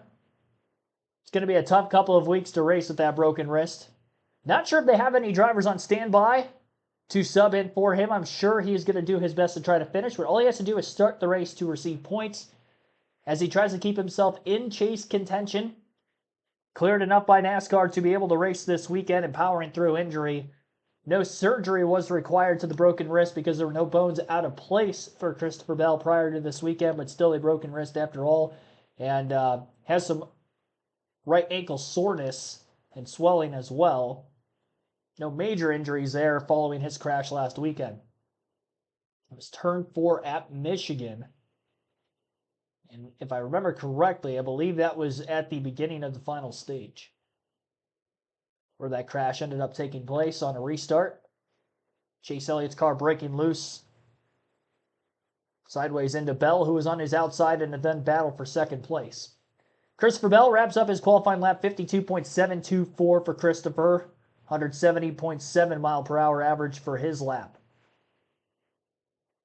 Bell's best finish at Pocono 2 times. He has finished 4th. Couple top 5s here. No wins.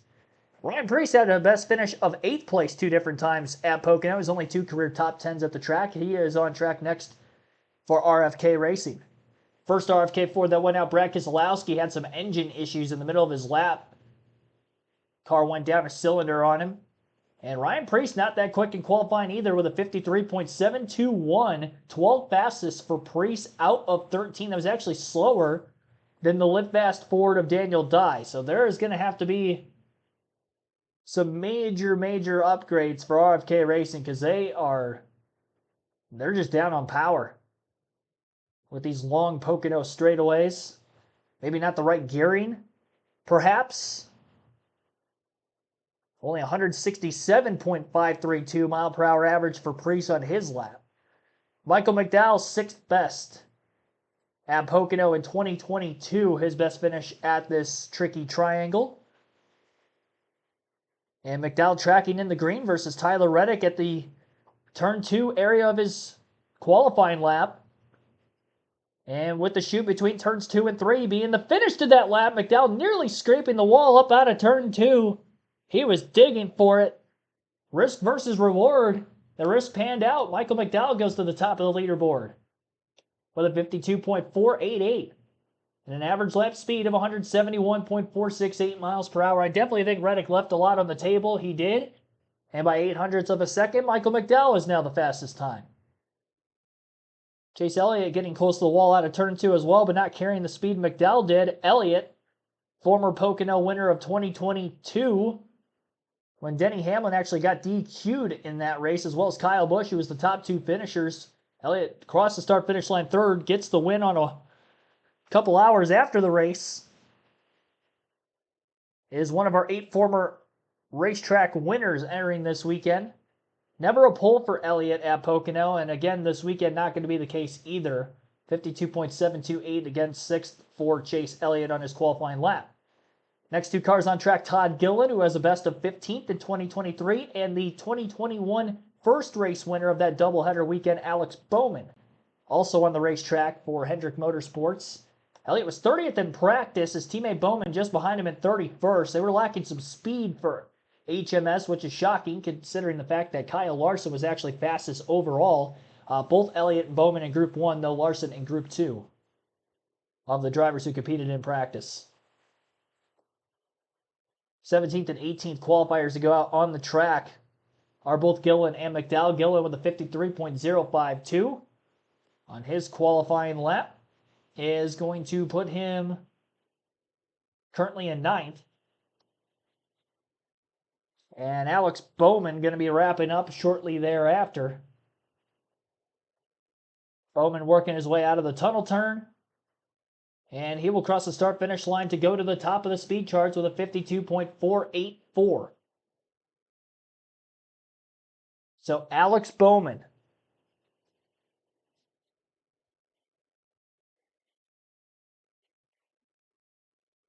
Kind of surprises here in qualifying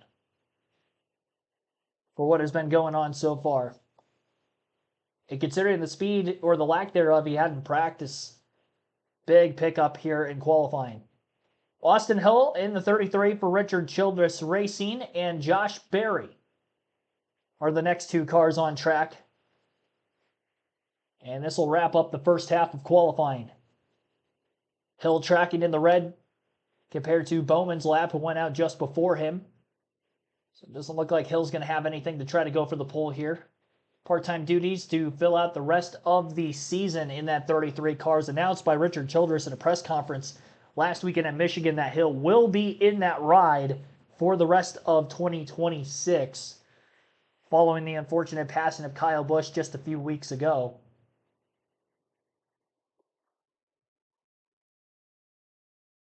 Oh boy, big moment on the exit of turn 1 by Hill. A lot of back and forth movement with the steering wheel.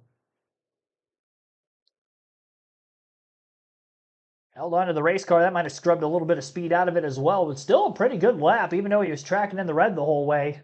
Third fastest for Austin Hill with a 52.537 to wrap up the first half of qualifying. It's a very respectable run. Well ahead of his teammate Austin Dillon, who was very early in the session. Dillon was only the 4th car on track out of the 38 that we will see make a lap in this session. So Josh Berry is going to be up next, followed by Ty Gibbs, Cole Custer, John Hunter Nemechek, Ross Chastain, AJ Allmendinger, Riley Hurst, William Byron, Austin Cindric, Chase Briscoe. That will be the next 10. And then after them will be the final drivers to make qualifying laps. This will be the debut in the NASCAR Cup Series for Austin Hill at Pocono. He's ran quite a few next-gen Cup Series races, just never at the Tricky Triangle. Josh Berry, career best finish of 12th in 2025 at Pocono. Ty Gibbs, who will be just after him, a pole in 2024 for Gibbs. His best finish in a race here, 5th in 2023.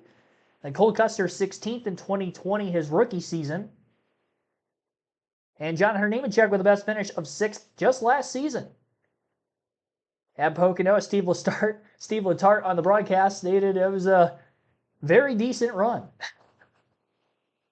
I'd say 6th for that Legacy Motor Club team. That's a very good run at Pocono. That smaller organization that will look to be expanding to 3 full-time cars next season. And coming off a great run with Eric Jones in the 43 car at Michigan last week, where Jones finished a runner-up second in both Stage 2 and the race finish. Take a quick break here. Qualifying coverage continues on the other side on KRC.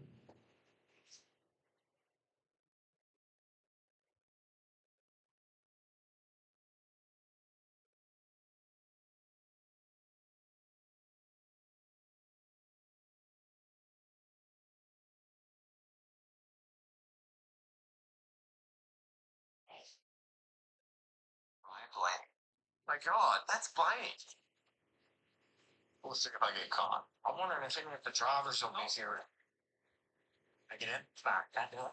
Not for me. Hit the gas! Believe in yourself. Oh my God, distracted! Come on, someone, God save the queen! It's the undercovers. Halfway through qualifying here at Pocono, it's NASCAR on Friday. With Dale Earnhardt Jr., Steve Letarte, I'm Adam Alexander. Marty Snyder hanging out on the pit lane. What do you have for us, Marty? Hanging out with the second place finisher from Michigan, Eric Jones, in his home race. What's confidence level? The speed will continue for Legacy Motor Club here in Pocono, Eric. Yeah, I think the speed's there again. I think we got to work a little bit on balance on the Dollar Tree. Camry just getting a little bit of turn out of it. So, yeah, I don't know. I'm excited. It's been fun coming to the track. And like I said, the speed's there again this week. It's driving good. It feels comfortable. And hopefully hammer a lap out here and then make some good changes tonight and have some fun tomorrow. Adam, it's nice and cool with a cloud here on the front stretch, Eric, and now we're just joking. He's like, that's half the game today. Can you catch a cloud at the right time in the right corner for your car? Yeah, right now the entire track is under the shade except for this little area in turn 1 and 2. But see how dark it is before it gets is on turn 3 down the front straightaway. So got an opportunity with the temperature out of the surface of the track to run a little bit more speed and have a little bit more grip. You see Gibbs 2/10 up going into turn 1. It's a heck of a lap. Absolutely. Track record in this car was last year, Denny Hamlin, 52.14. See what kind of Gibbs can do, but I think he's going to be 52.2s at the rate he's going, I think. It's a little bit of time back out of turn 2. 6 for Barry, and he got a bunch right there. Really, really good tunnel turn. Major League Green. Ty Gibbs. Money in the bank goes to the top. 52.092. That was a very fast lap. But I will say he was the first of the Gibbs cars, so get a few more. It's a good track for him. Made his first ever start here. Filling in for Kurt Busch 2022. First ever start at the Cup level. That's right. Got a couple of runner-ups here in O'Reilly competition, so he knows what it takes to get it done at this place. So does Cole Custer, 2 wins here in the O'Reilly Auto Parts Series, and we talked about him heavily at Michigan. This is a team that really appears to have turned a corner. Qualified great last week, backed it up with a top 12 finish, and bringing some momentum to the weekend here at Pocono. Well, this operation went through a big evolution. They switched over from Ford to Chevrolet, and they've sort of taken information they're getting from Chevrolet and all the teams within that manufacturer, and they're really putting it to good use and starting to see it pay off. It's taken a while, but you start to see it pay off with some solid runs, some good qualifying runs here and there. Hill race, mid-pack. They've improved from the back half of the field through the course of the season. 5th in qualifying for Custer. That's a great lap. That is a good lap. lap. There, Zane Smith. We thought those were good laps. I think the track improved a little bit with the shade. But the sun's starting to come back out. Just heard from Eric Jones talking about the shade. Here's his teammate, John Hunter Nemechek. Really good on the 10-lap average in practice. 42 is second. So a couple of young Toyota drivers 1-2 right now in qualifying.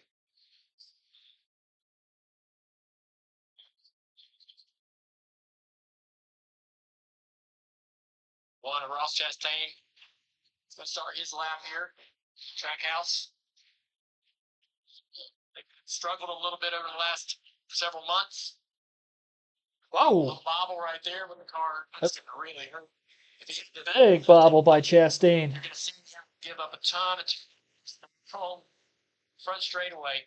It's already 4, almost 5/10 off in full speed. Gibbs in the turn 1, still half the lap to go. Surprised Chastain's never had a top 10 finish here at Pocono. And that 16th place run he had last Sunday in Michigan was his first top 20 since Talladega. So this team, no doubt, has been fighting. Bottom right on board with A.J. Allmendinger, who's got his lap wound up and going. Chastain bringing it back. Chastain just getting off of turn 2, had that big wobble in turn 3 at the start of his qualifying lap. And that cost him a lot of time because, of course, the biggest straightaway on the racetrack, that main front stretch. Definitely tough to get the straightaway speed when he struggled in the center of turn 3 like Chastain did. Kyle Larson with a quick interview. Felt different than normal, which I think is a good thing. So I felt like my 1 and 3 were a little bit more matched up. Where typically I don't feel, from what I remember, too matched up in those corners. So Yeah, I mean, it went well. I thought my second run felt a little bit better balance-wise, so we'll look at that and see what we can learn. Talk to the teammates here after qualifying, see what we can learn as well. But we still got to qualify good, so if we can execute that, it's a difficult place to kind of match up with speed and all that for qualifying. So commit and see what we got. See what happens with Kyle Larson coming up in qualifying shortly, Double A. And Larson will be of the last drivers to make a qualifying lap this weekend. He was fastest in practice a little earlier on. Now on the racetrack is Riley Herbst, and looks like after Herbst will be William Byron in the 24. Career best for Chastain and Pocono, who just qualified 23rd, in 2023, finished 13th. AJ Allmendinger, a best here, 7th in 2015 with JTD Doherty Racing at the time in the 47 car. AJ Allmendinger just wrapped up his lap moments ago, and he is currently sitting in, we got to find him on the leaderboard. Allmendinger 9th with a 52.604. Chastain, who was just before him, was 13th, is now 14th with a 52.730.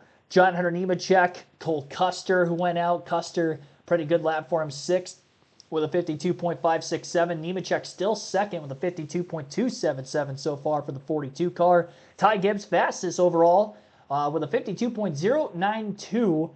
He had a 4/10 of a second gap between he and the then leader Alex Bowman, and he's only got about 10th plus another 800ths over John Hunter Nemechek for the current top spot. Josh Berry, who also qualified in the midst of the Prime Video portion of their broadcast you got to listen into for a short bit. Josh Berry in qualifying currently 11th with a 52.627. Riley Herbst finished 37th in his only Pocono start here last season. Looking for much better improvement this year. Toyotas have been fast on the intermediate tracks, and Herbst has picked up the pace in several of the last couple weeks. 16th for Herbst in qualifying so far, 52.818. Not all that bad. William Byron in the 24 car, best finished 3rd in 2021 at Pocono. That was the second race there that year. The first race there that season. The second race, he actually ran out of gas while leading with about 2 laps to go. Fuel strategy did not pan out for him that day. Byron still sitting just outside the top 10 in points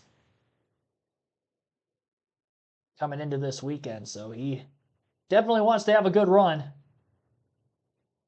As far as the qualifying side of things go, for William Byron, 3rd with a 52.331.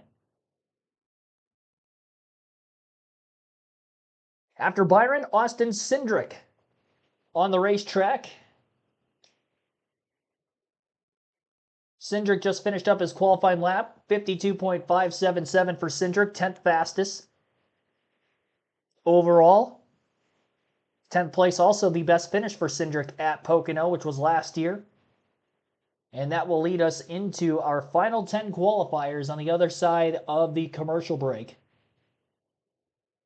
Actually, Chase Briscoe just qualified too. And he is not going to be the top time. Briscoe qualified 2nd and won the race last year. Currently 2nd in qualifying, 52.132. And the win he had at Pocono last year, it was his only career top 10 at Pocono. JGR trying to turn that speed around this year and in qualifying being the top 2 by a wide margin. Another Toyota of Legacy Motor Club in 3rd. That's a scary sight for the rest of the field yet again this weekend. Still 2 more JGR Toyotas to qualify as we finish things off here soon. And another Legacy car, Eric Jones, who finished runner-up last week. Here's to see what he does with Nemechek currently 3rd. I want to see if Jones can put together a good lap also. Joey Logano will be the next driver out to qualify. He is the 2012 June race winner. At the then time for Logano at JGR, it was his 2nd career Cup win. His first where he actually got to the checkered flag first. Of course, that rain short win in his rookie season at New Hampshire. Chris Buescher, former winner here as well in 2016. In a fog shortened race, got his first career win with Front Row Motorsports at the time. Actually talked about that on the practice portion of the broadcast. Bob Osborne, his crew chief at the time. And for Chris Buescher, trying to make it on all cylinders for qualifying. Ryan Preece and Brad Keselowski right now, both at the bottom of the leaderboard. Brad down a cylinder for qualifying. Preece not looking good on speed either. 27th of 29 so far. Brad last, 29 of 29. And hopefully can't really make any changes, unfortunately, post-practice for what Buescher's going to have while he was waiting in the qualifying line to go out on track, but probably wish they could change something. We'll see if he can put together a good run. He was top 10 in practice overall, and he's been consistent this year, sitting in 8th in points entering this weekend, second highest of those without a win in 2026 in the point standings. So again, former winners Logano and Buescher will be the next two qualifiers. After them will be Eric Jones, followed by Daniel Suarez, Ryan Blaney, Carson Hocevar, Bubba Wallace, Kyle Larson, and Denny Hamlin will be the last two. Hamlin, the last driver to go out for qualifying. We'll take our final break of the stream. Listening live on KRC. Esteban Tobor Souza, thanks for tuning in. Longtime viewer of the channel. It's your birthday today. Hopefully all is well. Yep, all is well. And happy birthday to you.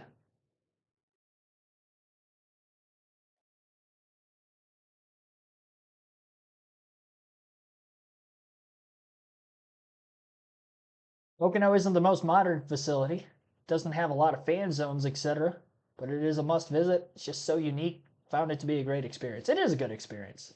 That area of the country is really nice in the Pocono Mountains as well. So just the viewing experience, if you're around the track, maybe go zip lining, do some rock climbing. I don't know, just trying to throw random stuff out there, what you could do in the Poconos. But it is very nature-esque. How many tracks have trees in the infield? Like Pocono Raceway does. Track in the mountains.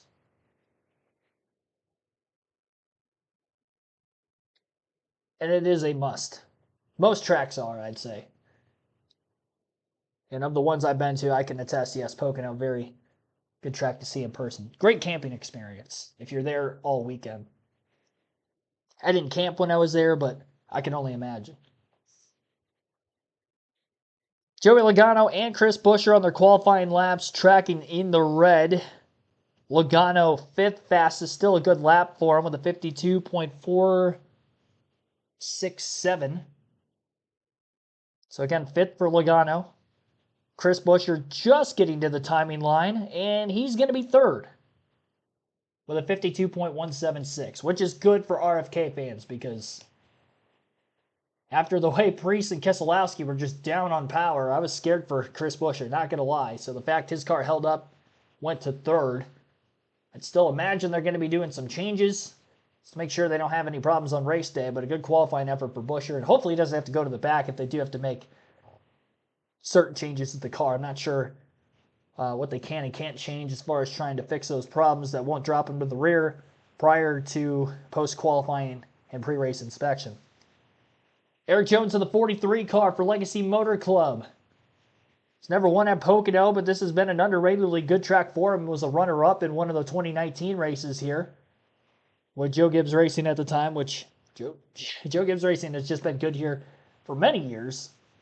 Won a lot of races in both the Gen 6 and now the Gen 7 era at Pocono Raceway. Daniel Suarez had a career best 2nd in 2018 and qualified on the pole in that same August race with Joe Gibbs Racing at the time as well in the 19 car. Suarez also on track for qualifying. Good lap for Eric Jones, just slightly better than his teammate John Hunter Nemechek by 1 position and almost about a 1/10 of a second. 52.189 for Jones. He is 4th fastest in qualifying. And off turn 2, tracking in the green is Daniel Suarez, and he goes to the top of the leaderboard, 52.059. Great lap for Daniel Suarez, who was top 5 in practice, 3rd fastest in that session. Beats out the Joe Gibbs Racing Toyota so far. Ryan Blaney now on the racetrack. And a throwback scheme from one Ryan to another. A Ryan Newman throwback for this weekend. Wabash the paint scheme, but it is a powdered blue with white stripes on the side of the car. Very similar to that of Ryan Newman's scheme for the 2008 season in which Newman won the Daytona 500 for Team Penske back in 08. It's actually the final season Newman was in that car, but was able to go to victory lane, get Roger his first Daytona 500 victory at the time. Blaney, a two-time Pocono winner, won here just 2 years ago, and also got his first career win in 2017 with the Wood brothers. Tracking in the red like his teammates were. Not a bad qualifying lap for Joey Logano. We'll see where Blaney ends up, as Blaney is currently 8th with a 52.366. Carson Hocevar on the racetrack as well. Hocevar's career best at Pocono, 17th in 2024. Not a good... A flare, and a spin nearly off turn 2 by Hocevar, but he saves it. Wall might have actually saved him more than the driving there, but still kept from wrecking the car as he comes to the timing line. Where did he end up? Still 24th despite that gigantic slide. As you can tell, he didn't lift even amidst the spin from how far sideways he got. 52.838 for Hocevar, again 24th. That was crazy. I think he tagged the wall with the right rear corner panel.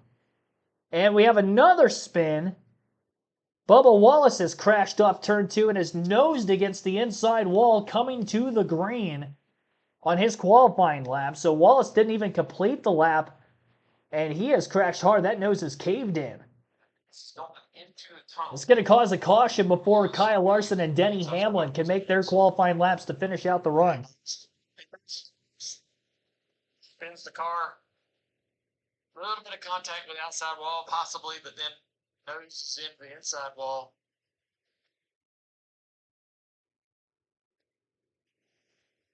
Oh, this would be a great look at it right here. These inside walls have been narrowed up over the years. Much safer, but there's just not a lot of runoff when you get spinning down the track. Well, this is such a tough deal because he finished third last week. You've got momentum, made a nice jump in the chase standings, and you're going out late in the session when the manufacturers had success. So everything lines up. You got an opportunity to make something happen, and then it gets away from us. Bubba Wallace straight to the garage as he doesn't even complete his qualifying lap, spinning coming to his green in turn 2 through the bumps in the tunnel turn that has been very bumpy over the years. One of the bumpier corners in all of NASCAR. Carson Hocevar had a slide but couldn't save it. So they're bringing Kyle Larson back into the pits. He can cool his engine down. He was just about to start his lap and got to the racetrack following Wallace, who was coming to the green. Denny Hamlin's going to go out and make his qualifying lap very shortly. So Larson will actually be the last driver to make a lap here, and not Denny Hamlin. But you wonder how much is hurt for that 5 car, having already been on track. They're going to do their best to try to cool the engine, but it's either going to be an advantage for Kyle Larson in qualifying or a disadvantage. It's hard to tell. I don't even think he was up to speed yet, to be completely honest. And NASCAR is going to give Larson a new set of tires to go out and qualify with as well.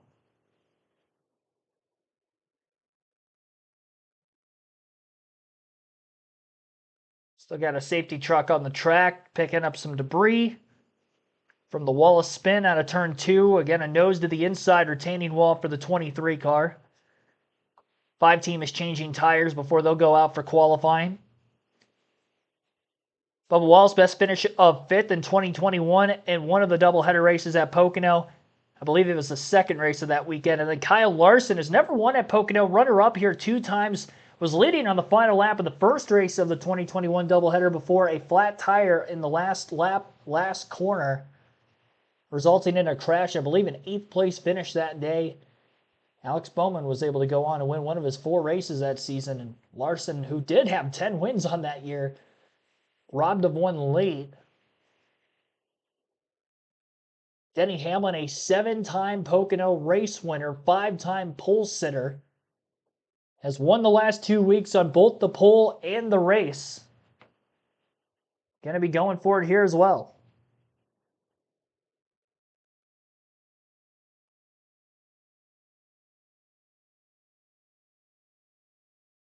Oh my gosh. Into the back of Tim Richmond. Flips down. Flips the wall. Flips down into the wall, and then a 48 using the brakes. Jimmy Johnson hard into the outside wall.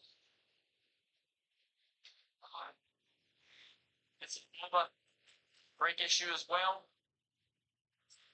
And that angle into turn one, when you get down to the left. Yep. Just a lot of hard wrecks, like flips and all types of things. Down into turn one, we've had brake. A lot of times, those are attributed to brake issues all the way back into the 80s and 90s. And that's the thing about Pocono. It's a track that takes a lot of courage. You're driving down this long, front straightaway, building up all of the speed, and when you get to the end and you apply your foot to that brake pedal and it's not there, and nothing's going to slow it down, you know you're going for a ride. Possibly one of the hardest hits you'll have in your career. That is waiting on you. That potential, that danger is waiting on you at the end of the front straightaway every lap you run here. And race car drivers are really good at blocking. We'll say a little bit easier maybe nowadays versus back then when they had 500-mile races at Pocono as far as testing the equipment and testing those brakes go. At least now it's a 400-mile race, so a bit shorter. Not as many laps. It's 40 less laps around this 2.5-mile oval, and that's 40 less times having to head down into turn number one.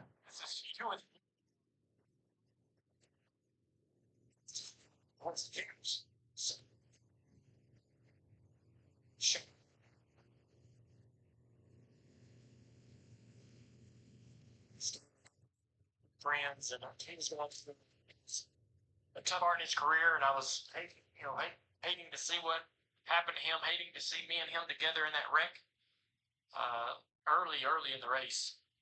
I love it. While narrow you would think would be more dangerous, I look at it the opposite. You allow cars to get it, or don't allow them to get that really bad angle.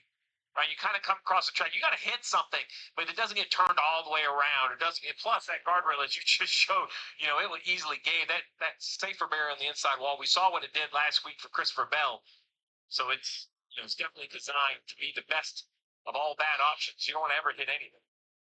Hamlin was supposed to go last, but Larson needed to get his car prepped and ready. So the penultimate car in qualifying will be driver 11, last week's pole winner. Yep, so Denny Hamlin on the racetrack for his qualifying lap. Still got to go to the timing line in between turns 2 and 3. And with all the race courses we'll see in the NASCAR Cup Series over the next couple of weeks, between this weekend, the 2 road courses coming up the next couple of weeks with the street race in San Diego, a trip to Sonoma, and then also a trip to the Indianapolis Motor Speedway for the Brickyard 400 in July, that we're going to see a lot of the timing and scoring lines and turns. I should say before the actual traditional start-finish line being where lap times are timed in at for both practice and qualifying over the next month or so. We've seen in recent years NASCAR do this at tracks like Pocono before. Good lap for Denny Hamlin.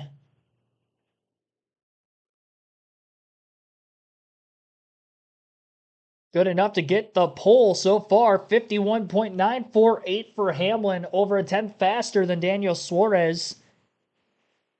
And Kyle Larson on his second attempt after having to come to the cool down, going to put together a fast lap as well to second with a 52.003, but he is not going to top Hamlin. 3 weeks in a row, Denny Hamlin on the pole. And he'll try to go for 3 race wins in a row in that stretch as well. Pocono being maybe more of a track position track than that of Nashville and Michigan, so I don't think he's going to want to have to go back to the rear for the start of the race this weekend like he has the last couple weeks. But on the pole yet again, I believe the 52nd career pole for Hamlin, breaking the tie he had with Ryan Newman for 9th all-time in NASCAR Cup Series poles. This guy is just reaching new accolades every week. And here's a word with your pole sitter, Denny Hamlin, in a few moments. We'll go over the starting lineup as soon as we get through this interview.